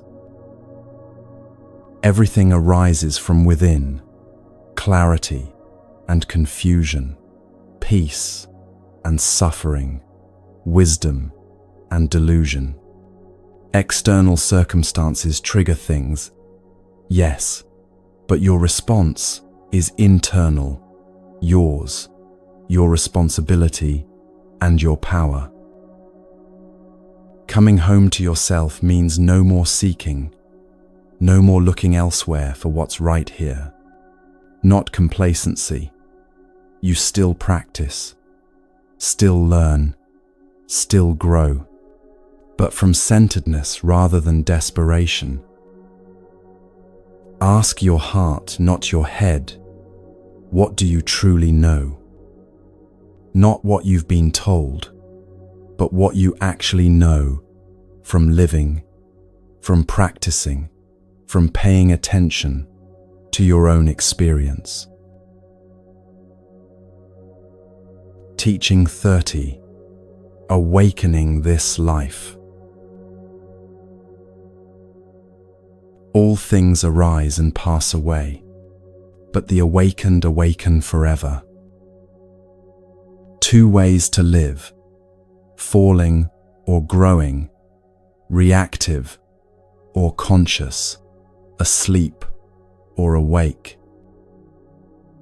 Falling is easy because everything pulls you down: gravity, society, conditioning, the momentum of old patterns, the pressure to conform. Just let go, stop trying, give in, and you'll fall. Growing requires effort, requires swimming upstream, requires being different, requires choosing consciousness again and again, even when unconsciousness would be easier.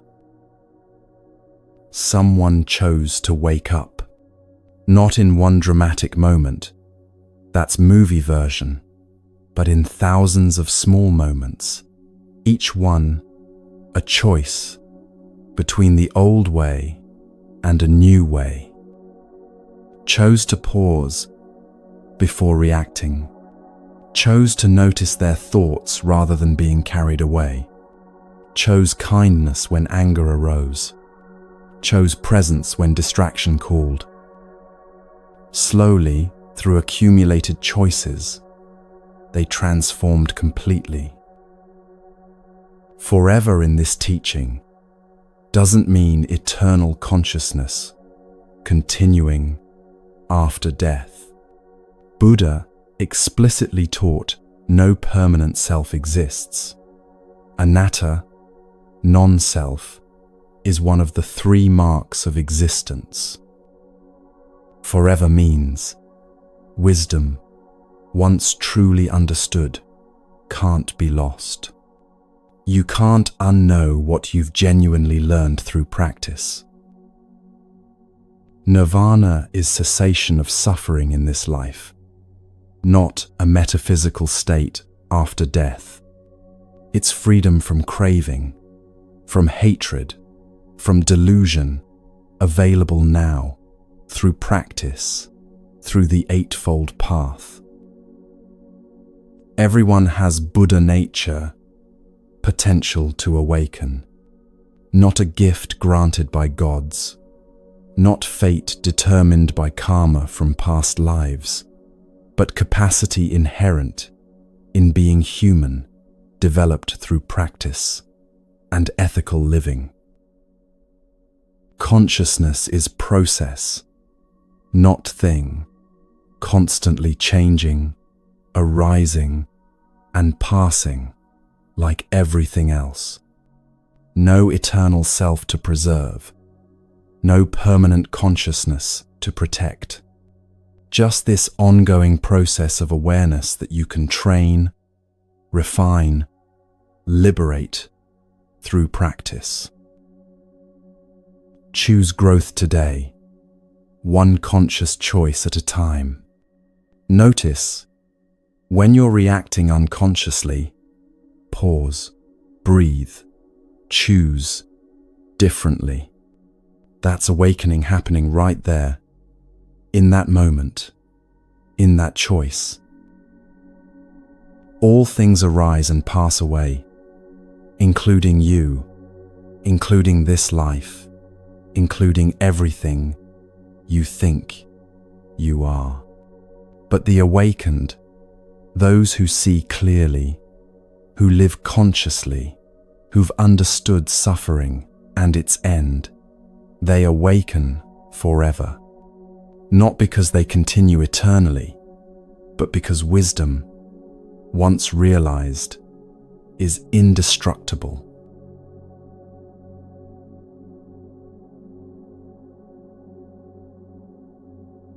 Teaching 31. Unhurried path.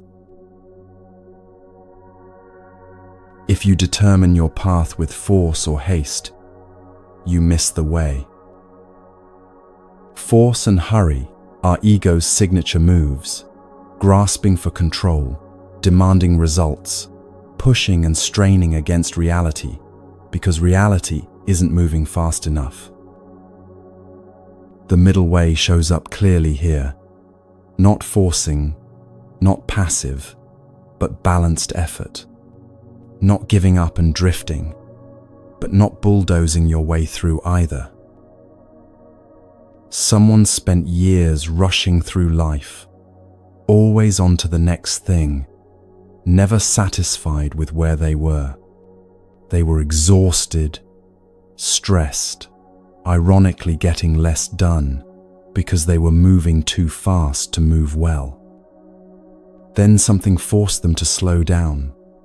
An illness, a breakdown, life saying enough. In that slowing, they discovered something unexpected. They accomplished more, enjoyed more, lived more by doing less, by moving at a sustainable pace. Beauty requires presence. Rush past it, and you miss it entirely. The sunset, the conversation, the moment of connection, all gone if you're already on to the next thing. Domination versus flow. One works against reality, the other works with it. Domination says, I'll force reality to change through sheer will. Flow says, I'll work skillfully within reality, responding rather than demanding. Ego wants results now, immediately, yesterday, if possible. Wisdom is patient with process, understanding that transformation takes time, that rushing actually slows things down. You can't force awakening, can't force peace, can't force wisdom. They unfold naturally when conditions are right, when practice is consistent, when you stop trying to control and start allowing. You have permission to take your time with this practice. This isn't a race with a finish line. This is lifelong practice, lifelong journey, with no destination except this moment. Where are you forcing right now? What if you eased up just a little? What if you let things unfold at their own pace? The way reveals itself when you stop forcing, when you slow down enough to see it. Teaching 32. Tranquil observation. Consider calmly what is right and wrong. Accept all views equally, without haste. Wisely observe the way. This isn't about relativism, about abandoning ethics or discernment. It's about calm discernment rather than reactive judgment. Accepting all views equally means listening without immediately categorizing, dismissing, or fighting. It means being open enough to understand before you judge. Skillful, kusala, versus unskillful, akusala, is Buddha's framework, considered calmly rather than in heated reaction. Does this action lead to suffering or freedom? Does this speech create harm or ease? These are questions for calm investigation, not snap judgments made in anger or fear. Someone spent years fighting reality, arguing with what is, constantly taking sides in their own internal battles. This is wrong, that's right, this shouldn't be happening. Exhausting, endless war with the present moment. Then they learned to stop fighting, to observe calmly instead of reacting constantly. Peace came not from everything being perfect, but from meeting imperfection calmly. Being witness and participant simultaneously, engaged but not entangled, involved but not drowning, feeling fully while seeing clearly. Don't take sides in your own life means stop fighting yourself. Stop creating internal wars where one part of you battles another part. Just observe the patterns clearly without making them mean something terrible about who you are. This isn't coldness or indifference. It's spacious awareness. Warm, open, clear, but not reactive, not immediately jumping to conclusions. Acceptance doesn't equal approval. You can see clearly what is without saying it should be that way. You can acknowledge reality without condoning harmful actions. Wisdom emerges from calm observation, not from reactive judgment made in the heat of emotion. Pause, observe, let clarity emerge naturally. Before reacting to something today, pause. Observe without immediately rushing to conclusion. Notice your impulse to judge, to categorize, to make it mean something. Then see if you can hold it lightly, calmly, observing, without reactive judgment. Teaching 33. 3 Foundations. Be still, loving, and without fear. 3 foundations, 3 pillars, 3 essential qualities Buddha pointed to again and again. Stillness feeds insight. Silence creates the space where wisdom can emerge, where the constant mental chatter quiets enough for you to hear what's beneath it. Metta, love, loving kindness, fundamentally shifts the center from self-concern to care for all beings, dissolving the tight knot of self-centeredness that creates so much suffering.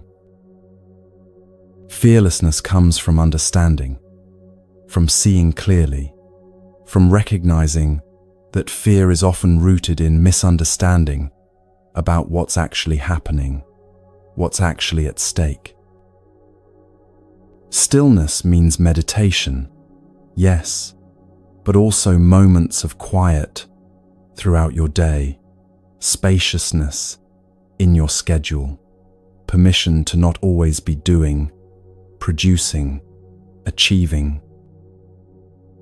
Love means extending goodwill to all beings, not just people you like, but genuinely wishing well-being for everyone you encounter, including those who hurt you, including yourself. Without fear doesn't mean never feeling fear. That's human, inevitable, natural. It means not being controlled by anxiety, not letting fear drive your decisions, not living in constant worry about what might happen. Someone found all three, and their life transformed utterly. They'd been anxious, scattered, defensive, moving through life in constant, low-level panic. Through practice, they found stillness in meditation, cultivated love through metta practice, discovered that fear lost its grip when they saw clearly. Not overnight, years of patient practice, but gradually, undeniably, everything shifted. This isn't about never feeling fear. It's about not being driven by it, not making all your decisions based on avoiding what scares you. Love softens the tight fist of self-protection, that clenched, defended, guarded way of moving through the world that exhausts you and isolates you simultaneously. Trinity of practice: still mind, loving heart, fearless action. All three support each other. Stillness helps you access love. Love dissolves fear. Fearlessness allows deeper stillness. Find stillness first, even just a few breaths. In that stillness, love arises more naturally. As love grows, fear dissolves, because fear is fundamentally about protecting a separate self, and love reveals there's no separate self to protect. Teaching 34: Silence and Consciousness. Silence alone does not make a master. There's a common misconception that spirituality equals silence, that the quiet person is automatically wise, that not speaking means enlightenment. Silence is a tool, not the goal. Quiet mind doesn't automatically equal wisdom. You need more than just absence of noise. You need presence of awareness, clarity of seeing, understanding of truth. Consciousness, awareness itself, is the key. Clear seeing, not just quiet being. You become a better witness through silence, because the noise stops obscuring what you're trying to see. But witnessing requires awareness, not just the absence of thought or speech. There are silent fools and wise speakers. Someone can be quiet because they have nothing to say, because they're confused, because they're checked out. Another person can speak and reveal profound understanding, can use words skillfully to teach, to connect, to illuminate. Words matter less than understanding. You can be silent and deeply confused, sitting in meditation, with mind spinning in circles, lost in fantasy or worry, despite the external quiet. You can speak and be completely clear, using right speech to express truth, to help someone understand. What actually transforms you is right view, right intention, right mindfulness, seeing clearly, choosing wisely, staying present. Silence helps create conditions for these, but silence alone doesn't create them. Silence helps meditation by reducing external stimulation, by creating space where insight can emerge. But insight is what frees, not just quiet. Understanding liberates, not just stillness. Integration is needed. Silence plus ethics plus wisdom. Not just sitting quietly while living harmfully. Not just being peaceful while remaining ignorant. All three woven together. In silence, cultivate awareness. Notice what's actually there, rather than spacing out or drifting. What thoughts arise? What sensations are present? What patterns reveal themselves when the noise stops? Silence creates opportunity for awareness to sharpen, for seeing to clarify, for understanding to deepen. But you have to actively engage with what silence reveals. The master is made not by silence, but by consciousness, operating in silence, and in speech, in stillness, and in action. Teaching 35.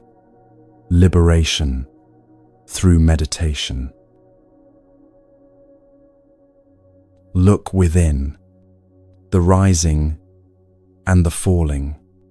How blessed, how peaceful, freedom.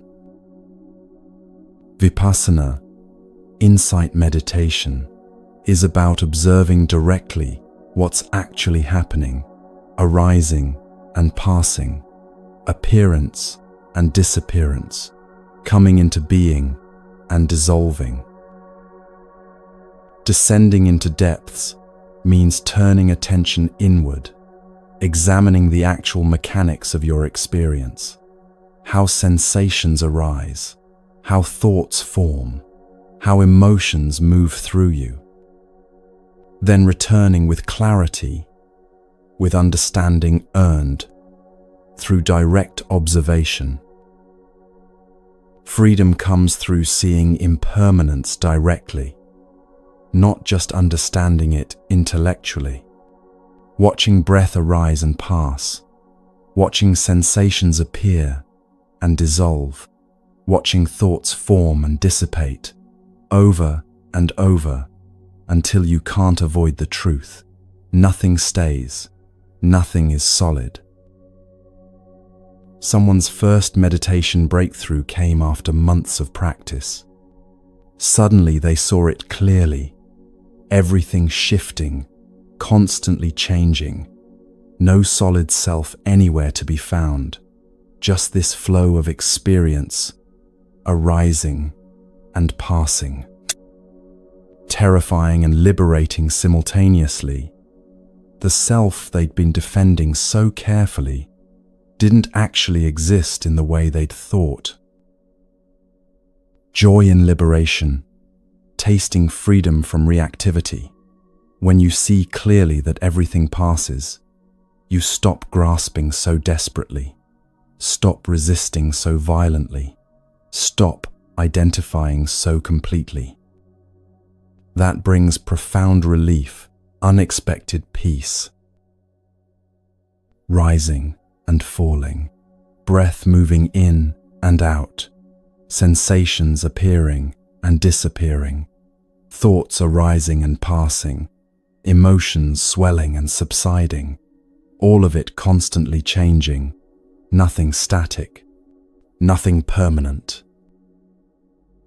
Anicca, impermanence, experienced directly through your own observation, not just understood as interesting philosophical concept. This is the difference between knowing about freedom and tasting it. This is an invitation to try meditation, gently, with patience. Find guidance if possible. a teacher, a class, a reputable resource. Start small, 5 minutes a day, just observing breath, noticing when attention wanders, gently returning. This isn't escape from reality. It's clear seeing of reality, of what's actually here, beneath your stories and preferences and resistance. Sit quietly for a few minutes today. Notice rising and falling of breath, of sensation in your body, of sounds around you. Just notice, without trying to change anything, without judging what you find. That's the practice. Simple, profound, transformative when sustained. Teaching 36. The Shining Way. All things arise and pass. Once you see this, you are above sorrow. This is the shining way. Everything changes. Good times and bad times, pleasure and pain, success and failure, connection and loss, all of it arising and passing like waves on an ocean. You can be both spectator and participant, feeling fully while seeing clearly, engaged with life while understanding its nature. Not detached observer floating above it all, but involved participant who sees what's actually happening beneath the surface drama. Today's joy becomes tomorrow's memory, vivid and real right now, then gone, replaced by something else. Let it be that way. Don't cling to joy, trying to make it permanent. Don't resist sorrow, trying to make it disappear faster. Someone learned to surf the waves rather than fighting them. For years they'd tried to hold on to good times, make them last forever, and push away bad times, make them end immediately. Exhausting and futile, reality kept changing, regardless of their preferences. Then they learned different relationship with change. Feel it fully. Let it move. Don't grasp. Don't resist. Life became surprisingly peaceful despite still containing both joy and sorrow. Rising above sorrow doesn't mean you don't feel sadness.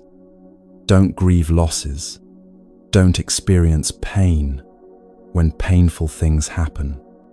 It means you're not trapped by sorrow, not drowning in it, not identified with it as your permanent state. The shining way is seeing impermanence clearly and living with grace because of that seeing, not despite it. Grace comes from not fighting reality's fundamental nature, from working with change rather than against it. This isn't detachment or coldness. It's wise relationship with change, appreciating good moments without clinging, moving through difficult moments without resistance. Grief happens when you lose something precious. Joy happens when something beautiful appears. Neither is permanent. Neither should be made into permanent state through desperate clinging or violent resistance. Freedom lives in knowing deeply, this too shall pass. The good, the bad, the difficult, the beautiful, all temporary, all changing, all arising and passing away like everything else. Notice one thing changing right now as you listen. Maybe the weather outside your window. Maybe your mood or energy level. Maybe a thought moving through your mind. See that? Everything's like that. Temporary, shifting, impermanent. That's not depressing. That's the shining way, the path that glows with understanding, that illuminates the nature of all experience, that frees you from the suffering that comes from trying to make the temporary permanent. Teaching 37. The Luminous Path. Existence includes sorrow. Understand this and go beyond grief. This is the luminous path. This is the first noble truth Buddha taught. Dukkha, suffering, dissatisfaction, is part of life. Was, not pessimism, not saying life is only suffering, or that nothing good ever happens. Just realistic assessment. Existence includes pain, loss, disappointment, aging, sickness, death, not getting what you want, getting what you don't want, losing what you love. Existing means experiencing these things, not as punishment, not because you did something wrong, just because that's how existence works, when you're a being in a body, in time, with relationships and circumstances, constantly changing. Attachment to impermanent things creates suffering, not the things themselves, not the caring about them, but the desperate clinging that says they must not change, must not leave, must remain exactly as they are forever. Someone spent years fighting the reality of sorrow, thinking if they just tried hard enough, if they were just good enough, they could avoid all pain. That fight created more suffering than the actual sorrows they were trying to avoid. When they finally stopped fighting, accepted that existence includes sorrow, paradoxically found peace.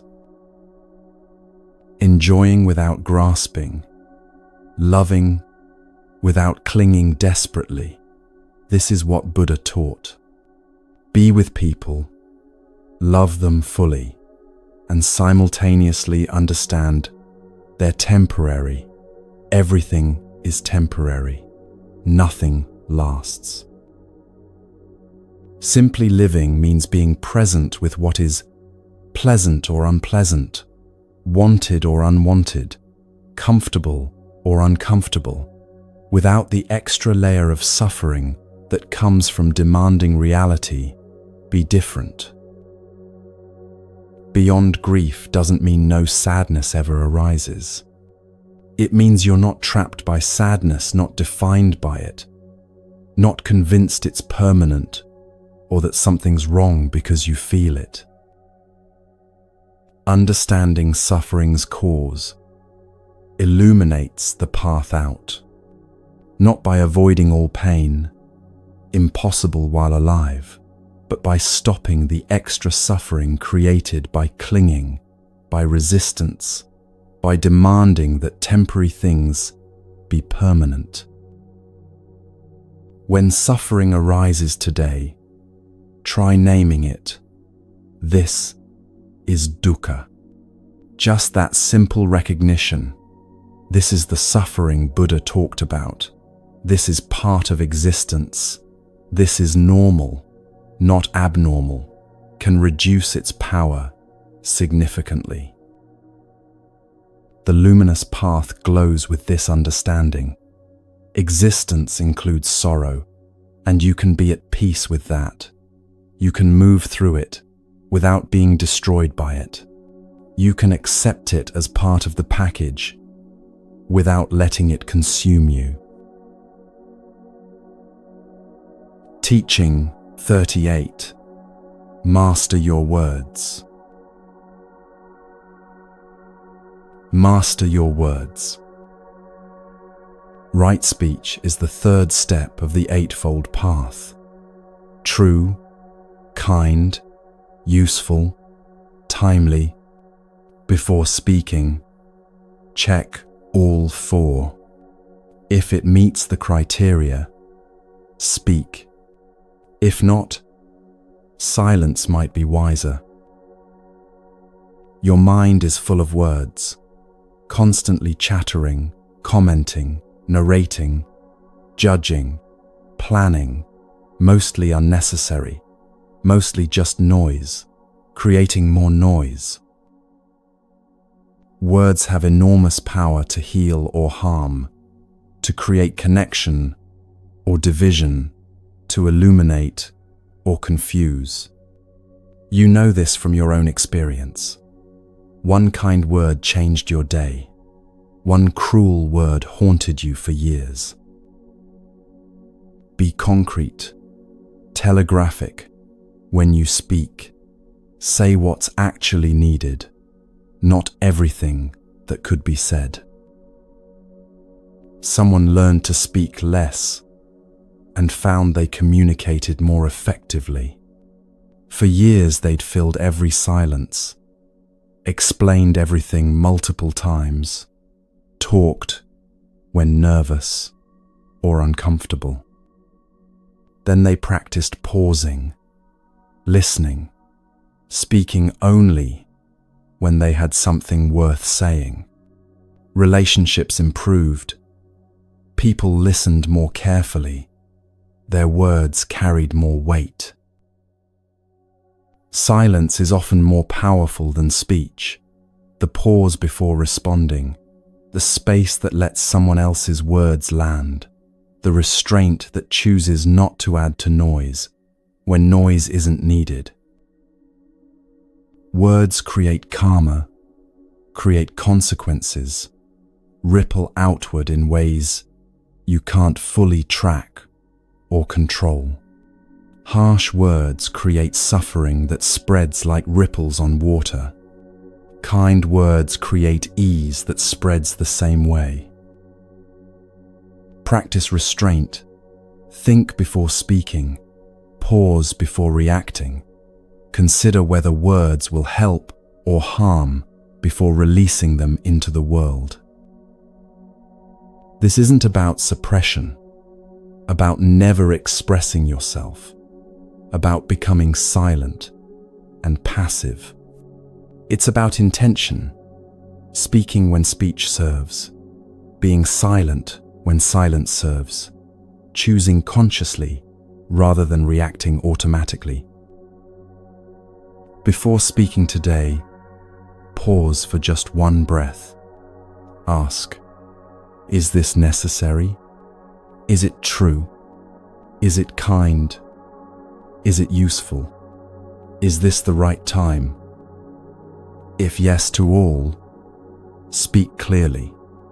If no to any, consider staying silent.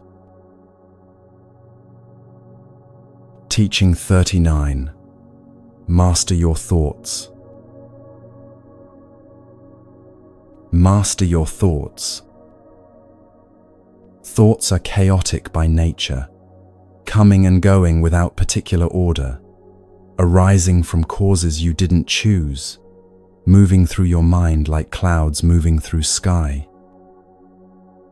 Right mindfulness means observing thoughts without being controlled by them, watching them arise and pass without believing every one, without following wherever they lead. You are not your thoughts. This is crucial to understand. You're the awareness that notices thoughts, the space in which thoughts appear and disappear, but not the thoughts themselves.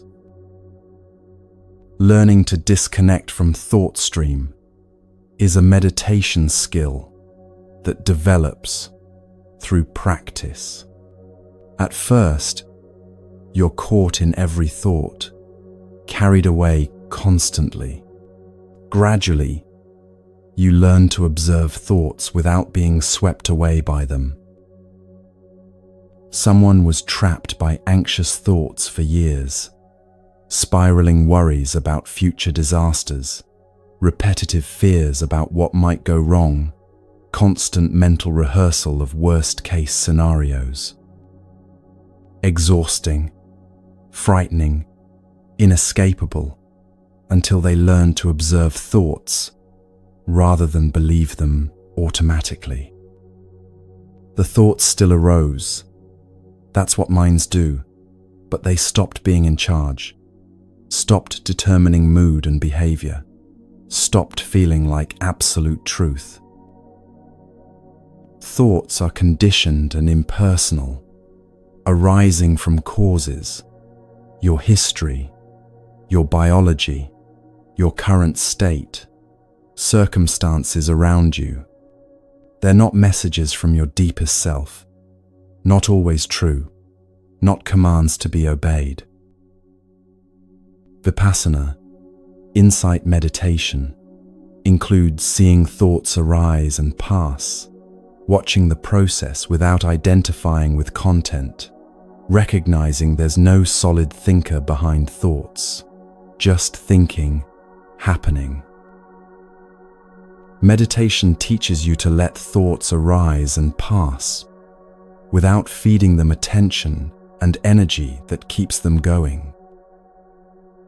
Clear mind, not empty mind, spacious and calm, not blank and absent.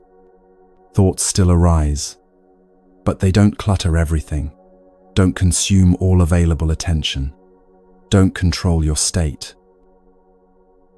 Notice thoughts without following them, like watching clouds pass, without climbing aboard and flying away with them. Thought arises, you notice it, it passes. Another thought arises, you notice it, it passes. That's the practice, simple and transformative.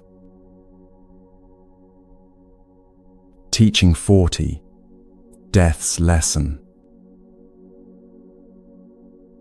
Death surprises the person who, distracted by the world, cares only for their flock and children. Death sweeps them away like a flood destroys a sleeping village. Living distracted means missing what actually matters while you're consumed by what doesn't. Then death comes suddenly, and you realize too late that you never really lived. Small ego-driven concerns consume attention. Looking good, accumulating things, winning approval, avoiding embarrassment, maintaining image. These things feel important in the moment, but reveal themselves as trivial when death approaches. Generally, people aren't really living. They're just breathing, just existing, just going through motions on autopilot, never fully present, never fully awake. You must live alert, focused on what's actually important, paying attention to what will matter when you look back, investing energy in what's real, rather than what's merely urgent or distracting. Someone woke up before death came, and that waking transformed everything. A health scare, a close call, something that made mortality suddenly real, rather than abstract. They looked at how they'd been living, small, fearful, distracted, wasting precious time on things that didn't matter, and changed course immediately. Started living with intention, with presence, with clear priorities, based on what actually mattered to them. Know what your being truly wants. Not what you think you should want, not what others want for you, but what calls to you from your deepest place. Then move toward that, however slowly, however imperfectly. Otherwise, you reach the end with nothing, nothingness, where a life could have been, wasted incarnation spent on autopilot, tragedy of potential, never realized. Nothing ego prizes survives death. The status, the possessions, the image, the accomplishments that felt so important, all left behind, none of it travels with you. None of it matters in the end. Maranasati, death awareness, clarifies priorities. Now, today, in this moment. Not morbid preoccupation with mortality, but clear seeing that time is limited. This life is temporary. You don't have forever to become who you could become. If death came today, what would you regret not doing? Not accomplishing. You can't control outcomes. But not attempting, not trying, not living fully in the direction that calls to you. That's the question that clarifies everything. Don't wait for the flood. Wake up now while there's still time to live the life you came here to live.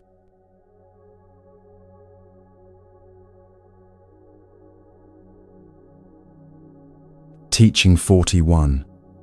Happiness without harm. If your happiness costs another's happiness, you are forever bound.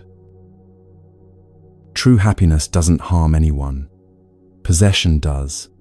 Exploitation does. Taking at another's expense does. But genuine happiness is free and freeing.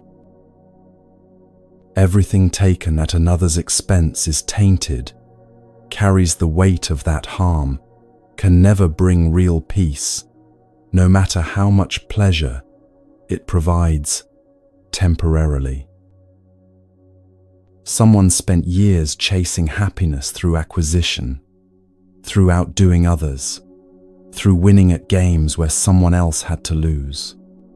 They got what they wanted: success, recognition, material comfort, but felt hollow, restless, never satisfied. Then they discovered something unexpected: joy in giving rather than taking, happiness in helping rather than competing. That shift changed everything. Suddenly happiness felt real, sustainable, not dependent on keeping others down. Happiness from freedom and generosity doesn't harm, doesn't take from anyone, doesn't require anyone else to lose so you can win. Interdependence, pratitya samutpada, means your happiness is connected to all beings' happiness, woven into the same web. When you harm others for your own benefit, you're harming the web you're part of. Release entitlement while honoring interconnection. You're not owed anything, and simultaneously, you're held in a vast network of mutual support where everyone affects everyone else. Desiring happiness for all beings is metta practice at its deepest. May all beings be happy. May all beings be free from suffering, including those you don't like, including yourself. Think in action, not result. Focus on wholesome deeds because they're wholesome, not because of what you'll get from them.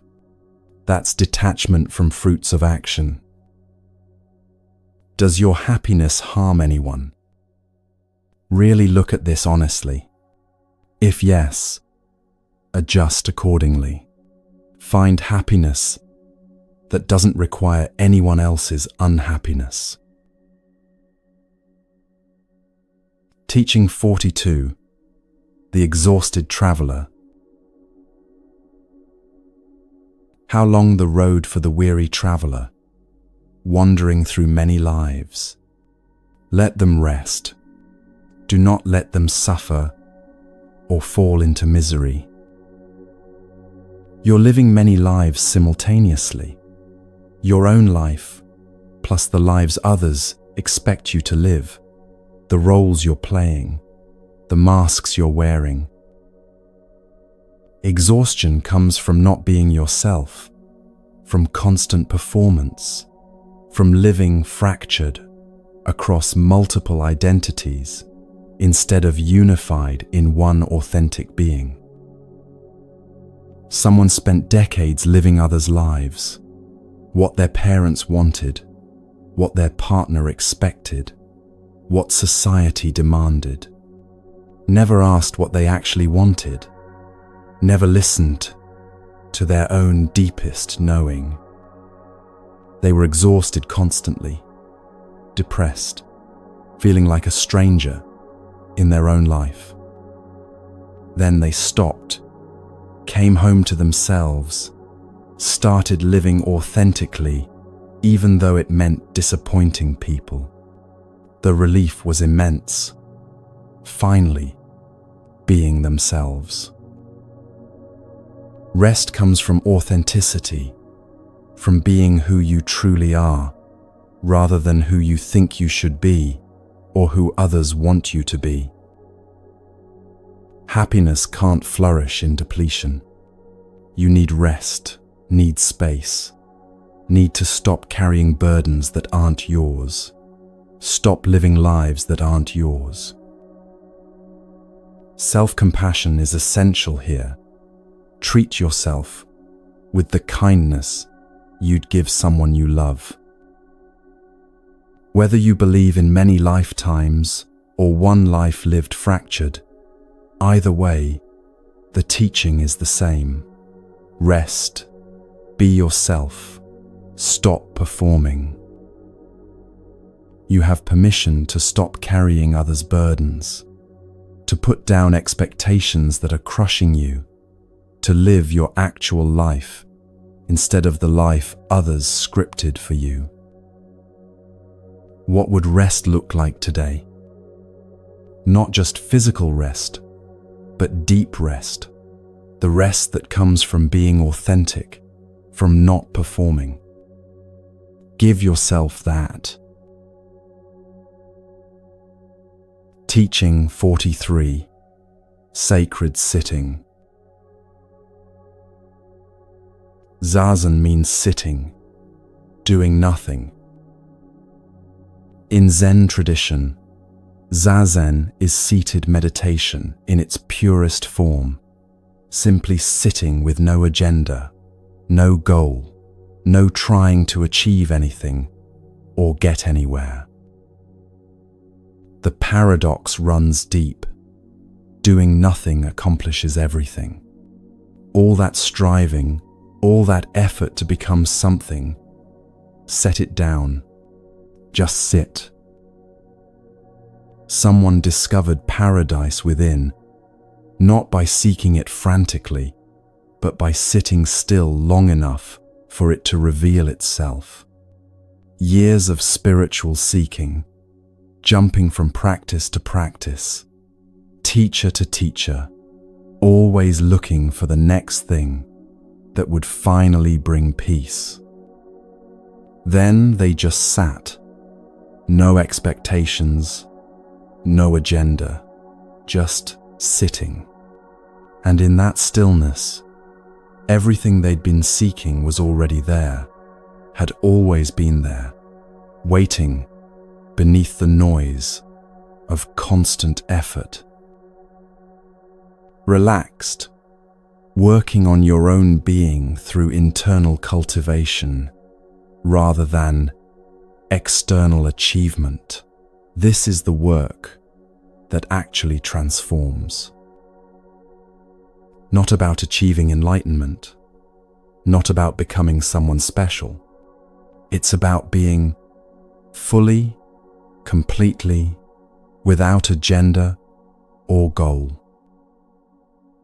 Stillness reveals what's always here, but gets covered over by constant doing, constant becoming, constant striving.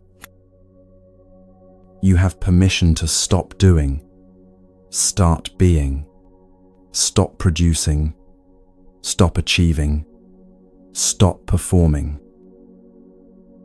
Finding yourself in the pause, in the gap between thoughts, in the stillness that's always available when you stop moving long enough to notice it. Sit for 5 minutes today, truly doing nothing, no agenda, no goal, not even trying to meditate properly. Just sitting.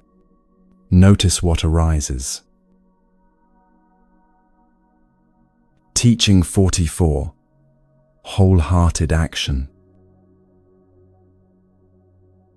Do what you must do resolutely, with all your heart. The hesitant traveler only raises dust on the road. Act from heart, not mind. Heart knows directly. Mind doubts and questions and creates endless possibilities without choosing any of them. Doubt fragments you, keeps you scattered across multiple possible futures, unable to commit to any actual present action.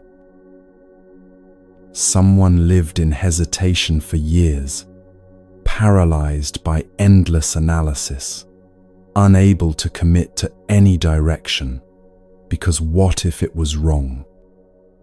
Then something forced a choice, circumstances that wouldn't wait for perfect certainty.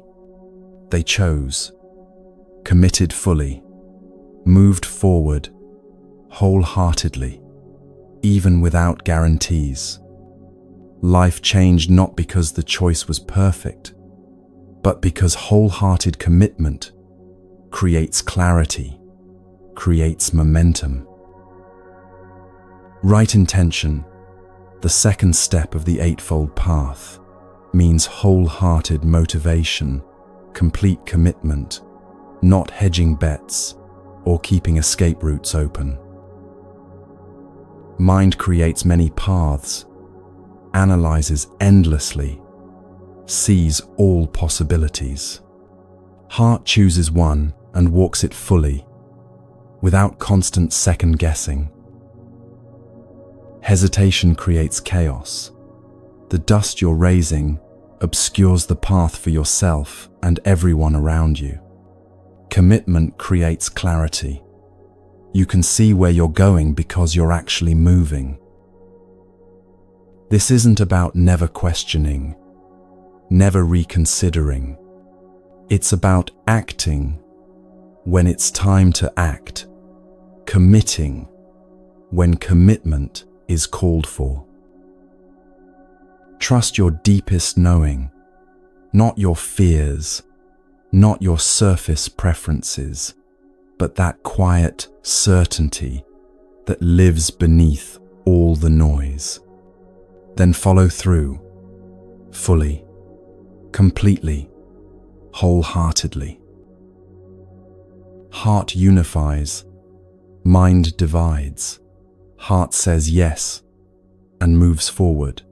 Mind says, but what about this and this, keeping you forever stuck at the crossroads? What's one thing you know you must do? Not should do, but must do, something your heart knows clearly. Do it wholeheartedly. Today. Teaching 45. Peace first. If you cannot find peace, how will you learn? How will you become free? Agitated mind can't receive wisdom, can't see clearly, can't understand deeply. Peace is prerequisite, foundation, the ground from which everything else grows. Freedom requires calm foundation. You can't build liberation on chaos, can't create lasting change from constant turmoil. Someone sought understanding for years while remaining in constant agitation, always stressed, always rushing, mind always racing. They wondered why wisdom remained elusive despite all their effort. Then they understood. Peace first, then understanding. They stopped trying to advance spiritually while remaining in chaos. Found peace first through simple practices, breathing, walking, sitting, and from that peaceful ground, understanding arose naturally.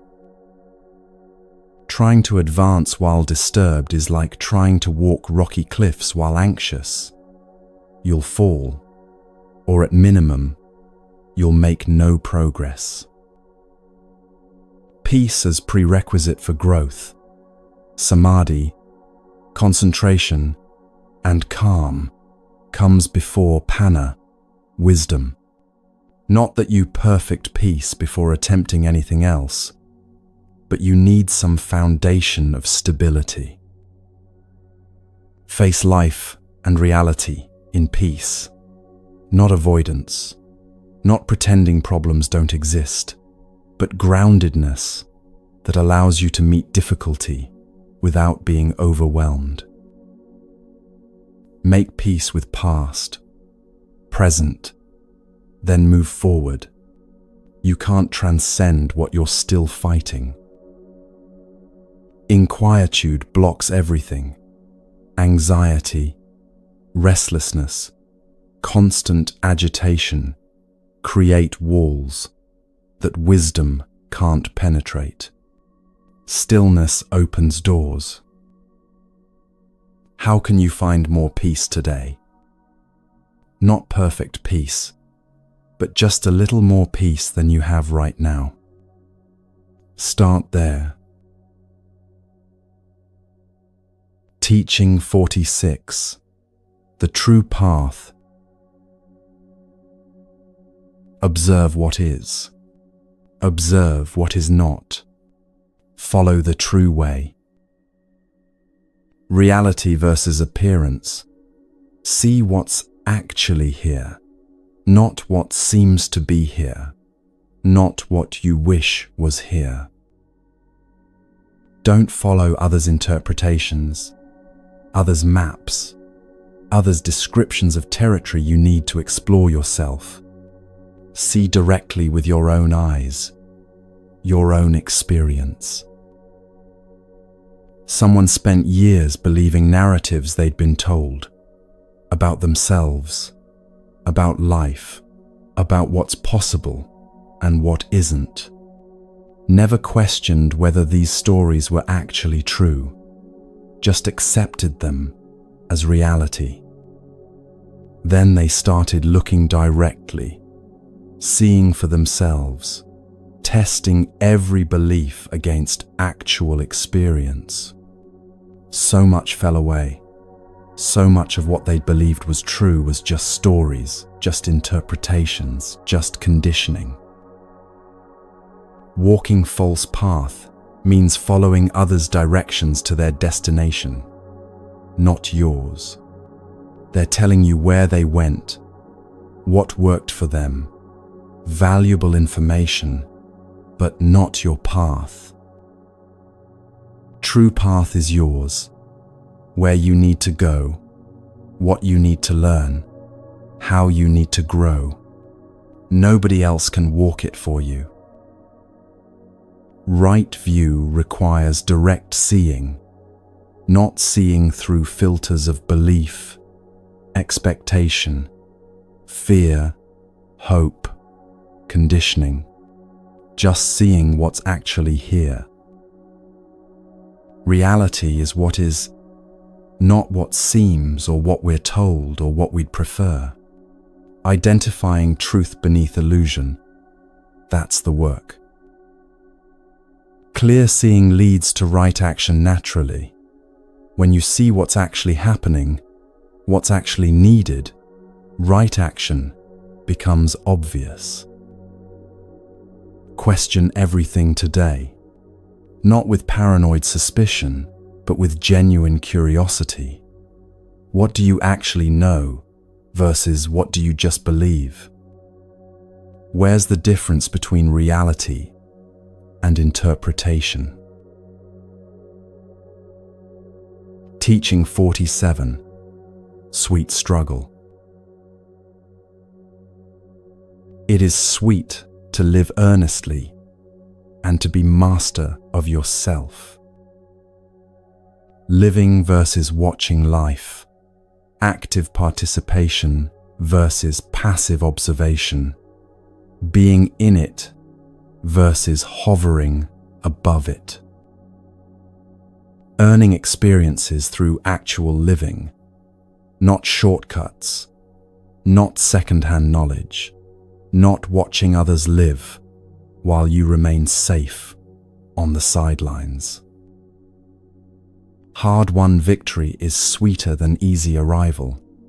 You know this already from your own experience. The things that came easy don't mean as much as the things you struggled for. Would you helicopter to Everest summit? Easier, certainly.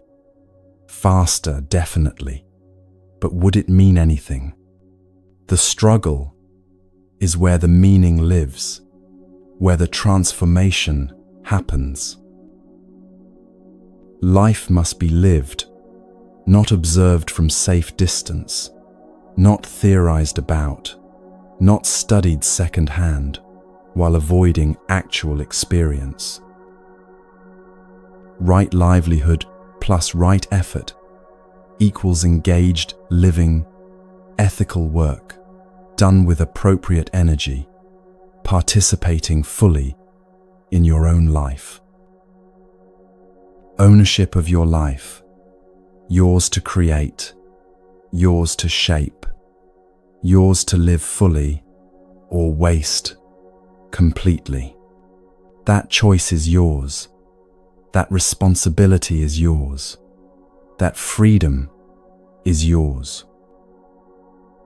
Sweetness in effort, in growth, in becoming, not the false sweetness of ease and comfort, but deep sweetness that comes from knowing you're really living. Authenticity requires work. It's not easy being yourself in a world that constantly pressures conformity, but it's worth it.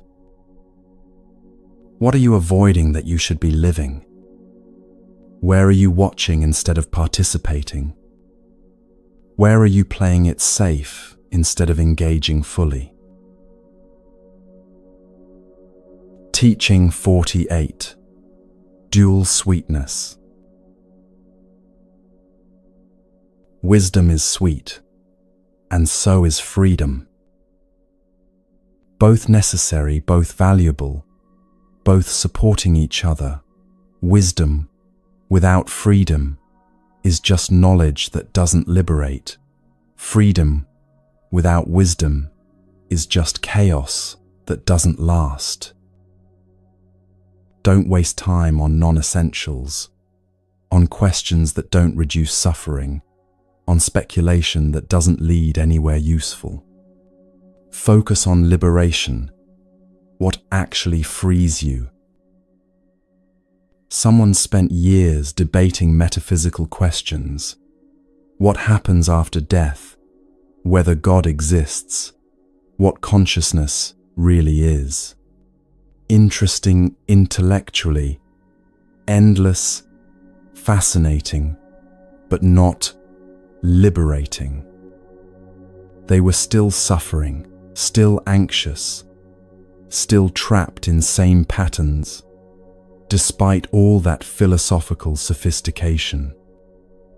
Then they shifted focus. What actually reduces suffering right now? Suddenly, progress was possible because they were working on what actually mattered. Thinking truly necessary thoughts rather than endless speculation about things you can't know and don't need to know to be free. Metaphysical questions don't free you. Practice does. Ethics do. Seeing clearly does. Choosing wisely does. God, heaven, hell debates become mental prisons. Fascinating prisons. Comfortable prisons, if you enjoy that kind of thinking, but prisons nonetheless. Be free. Think essentials. What reduces suffering? What creates peace? What helps you see clearly? What enables right action? Those are questions worth thinking about. Panna, wisdom, and vimutti, liberation, mutually support each other like two legs walking. Wisdom leads to freedom. Freedom creates space for deeper wisdom. Taste both. Understanding that clarifies everything, unboundedness that liberates from all limitation. Both are sweet, both are necessary, both are yours to realize through practice. What thoughts actually serve your freedom? Not what thoughts are interesting or clever or impressive, but what thoughts actually help you become free. Focus there. Teaching 49. Master of your life. Be master in all you do, say, and think. Be free. Original, not copy, authentic expression of who you actually are. Not imitation of who others are or who you think you should be. Why exist if you're just repeating others, just copying patterns, just following scripts someone else wrote for a life that isn't yours? Someone spent decades mimicking others, talking like people they admired, adopting opinions they'd heard, living values they'd inherited, without questioning. Then they realized, where am I in all this? Where's my actual voice, my actual self, my actual life? They started stripping away what wasn't truly theirs, started listening to their own deepest knowing, found themselves finally, after decades of being lost in other people's expectations. You are unique, genuinely, actually unique, with your own nature, your own gifts, your own path, but only if you live your life, not someone else's life wearing your body.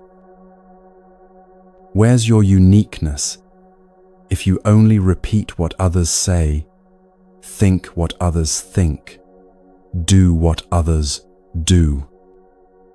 It's buried, hidden, unexpressed, wasted. You came here to be free being, not programmed robot, following someone else's code.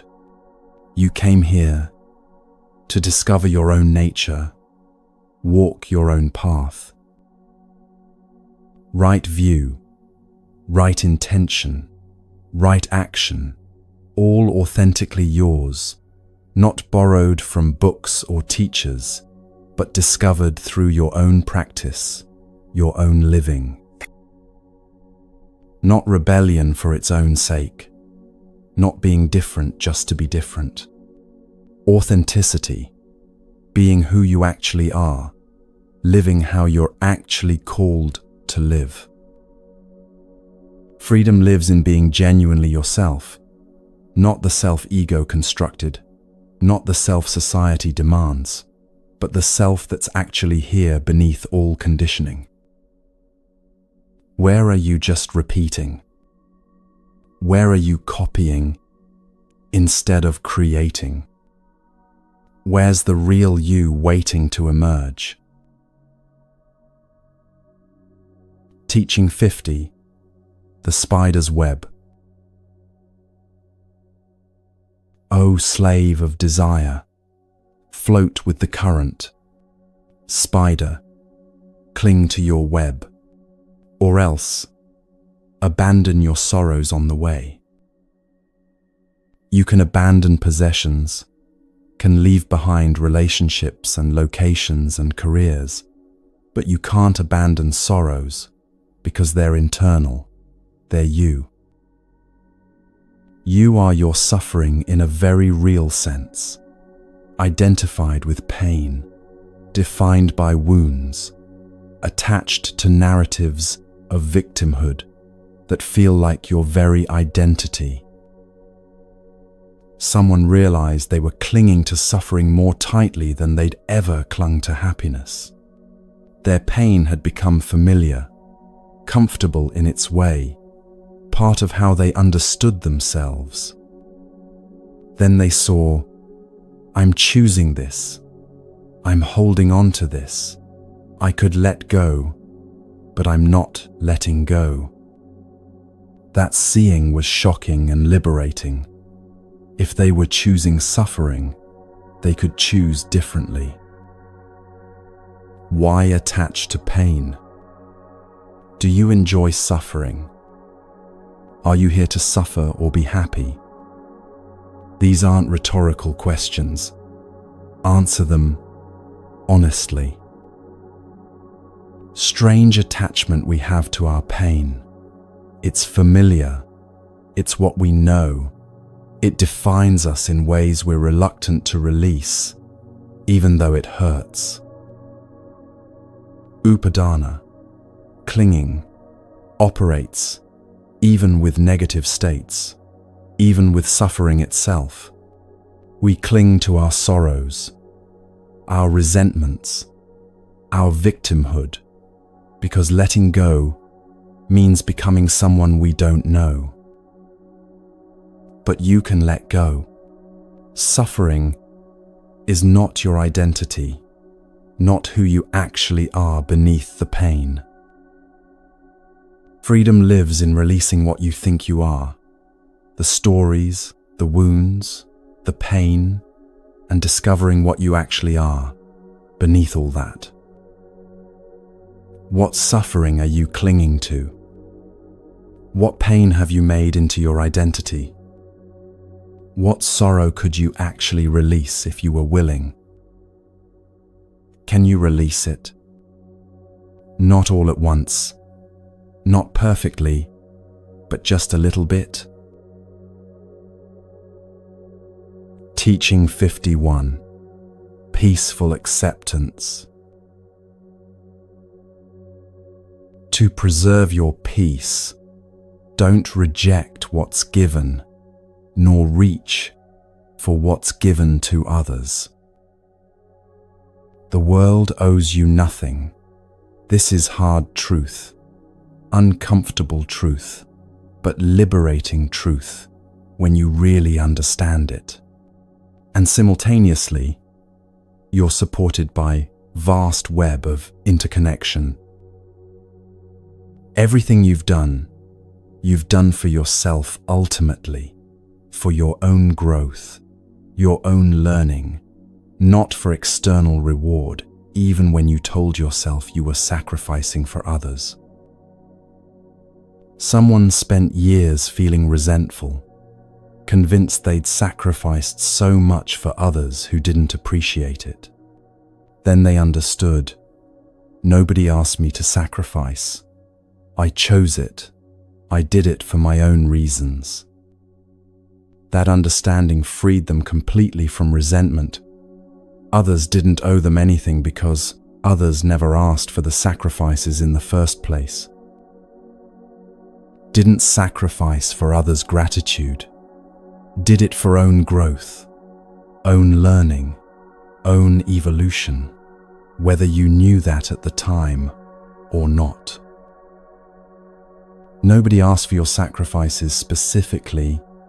Release the resentment that comes from expecting reciprocation for gifts that were never actually requested.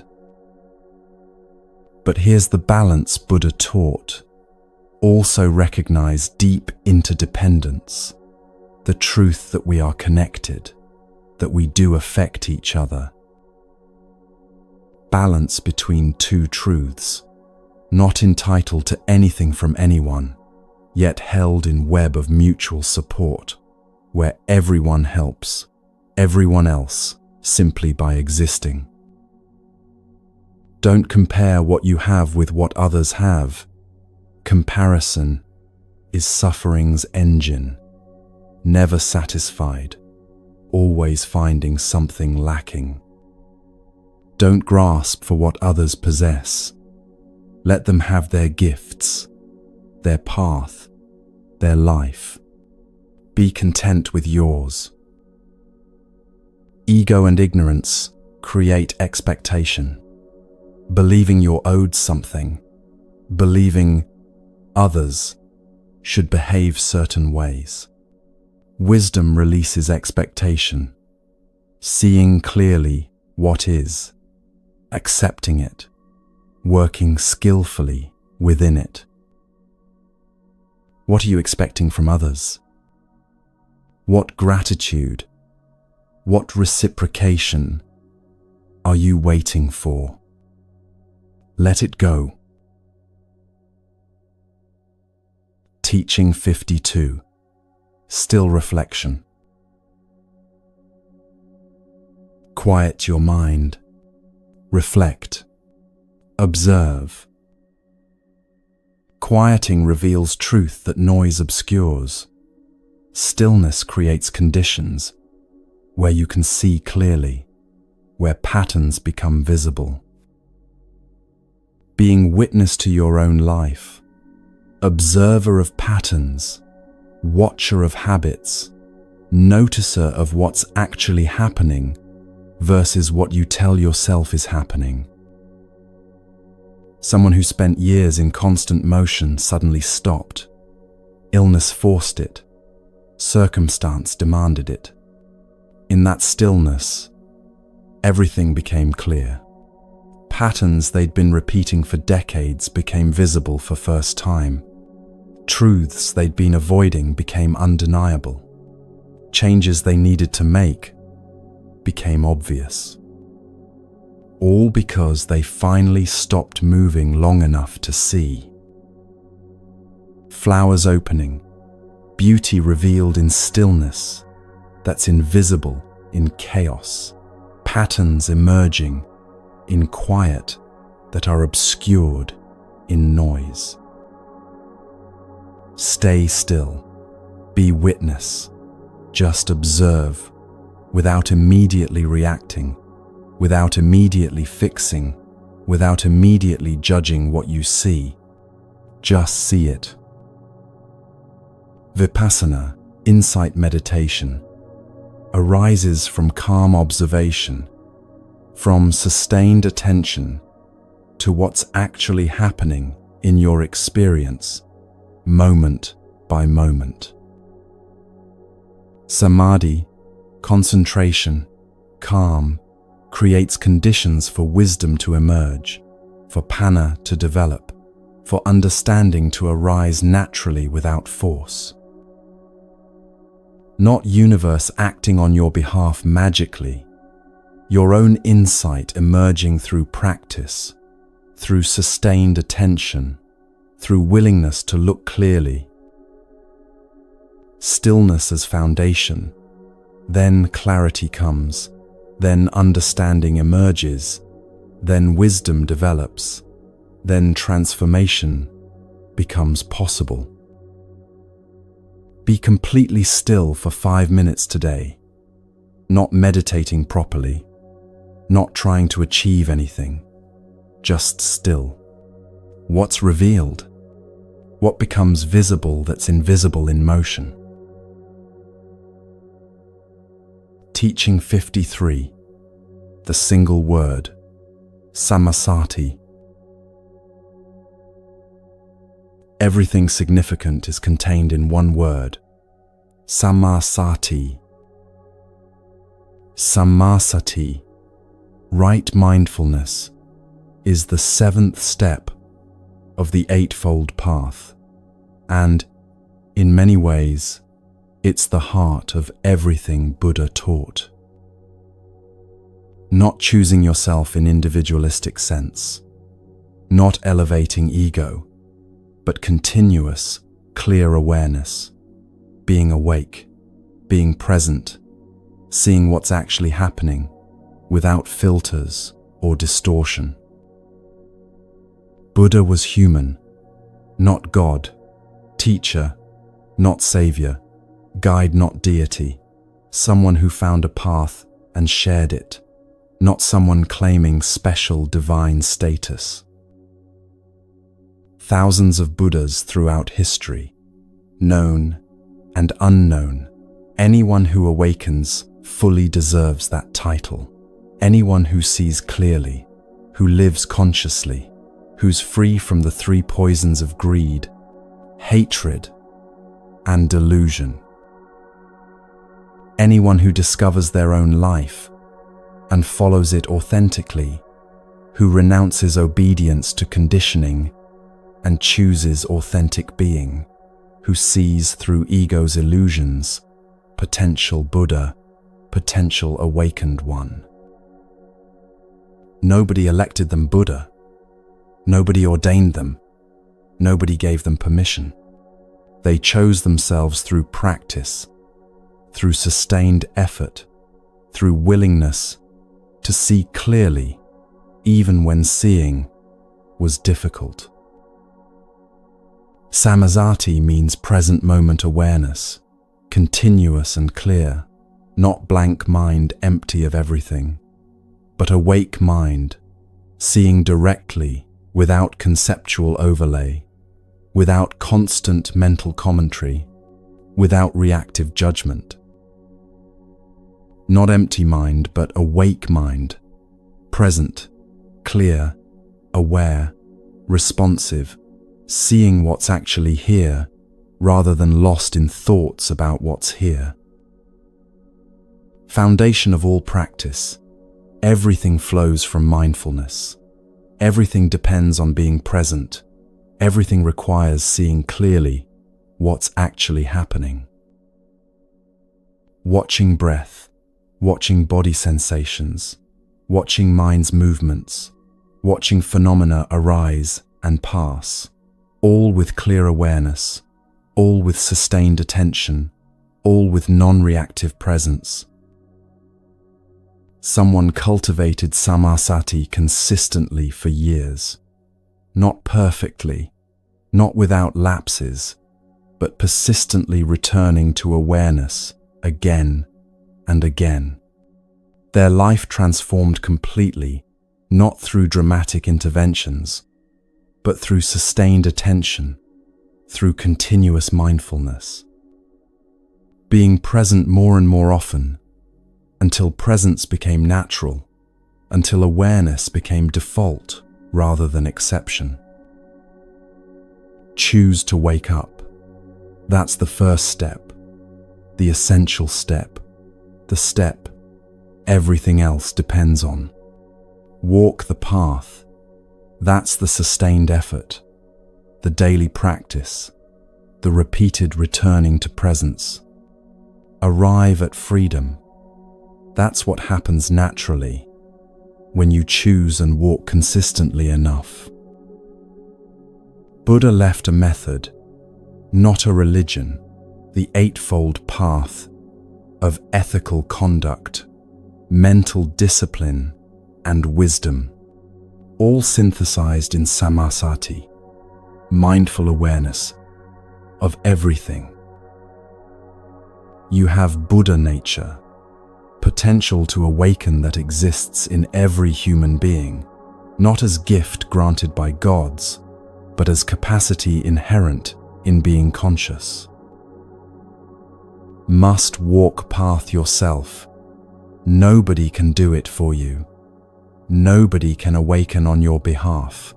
Nobody can see clearly for you, or practice for you, or free you.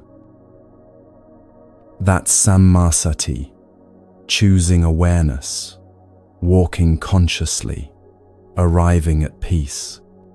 Not mystical, not magical, supremely practical. Every moment is opportunity to be mindful or unconscious, to be present or lost in thought, to see clearly or remain confused. Choose mindfulness.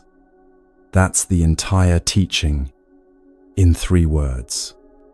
Everything else flows from that choice, repeated moment after moment after moment, until it's not a choice anymore, but your natural way of being. Right now, this moment, are you aware? That's sammasati. Do that continuously. That's the path. That's everything Buddha taught.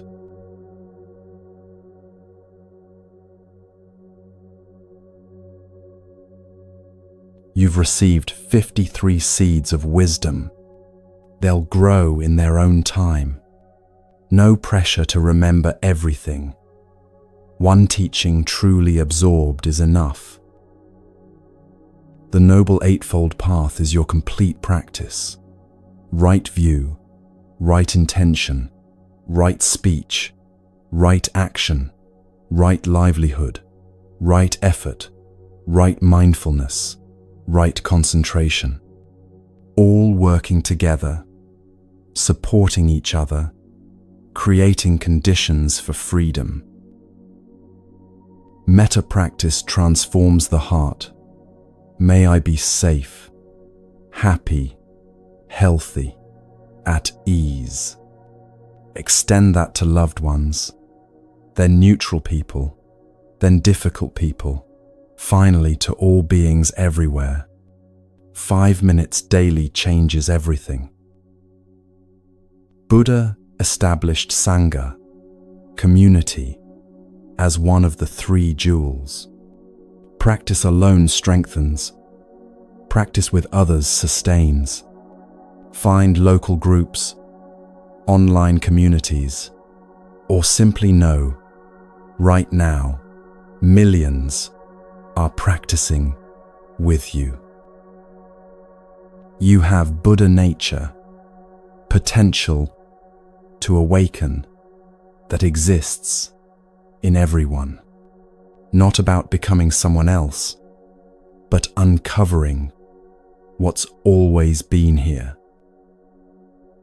The path is yours alone to walk, but you're not alone. Thousands have walked before you. Thousands walk beside you now. This isn't ending, it's beginning. Every moment is fresh start, new opportunity. Buddha's last words: work out your own liberation with diligence. That work starts now, one breath at a time, one mindful moment at a time.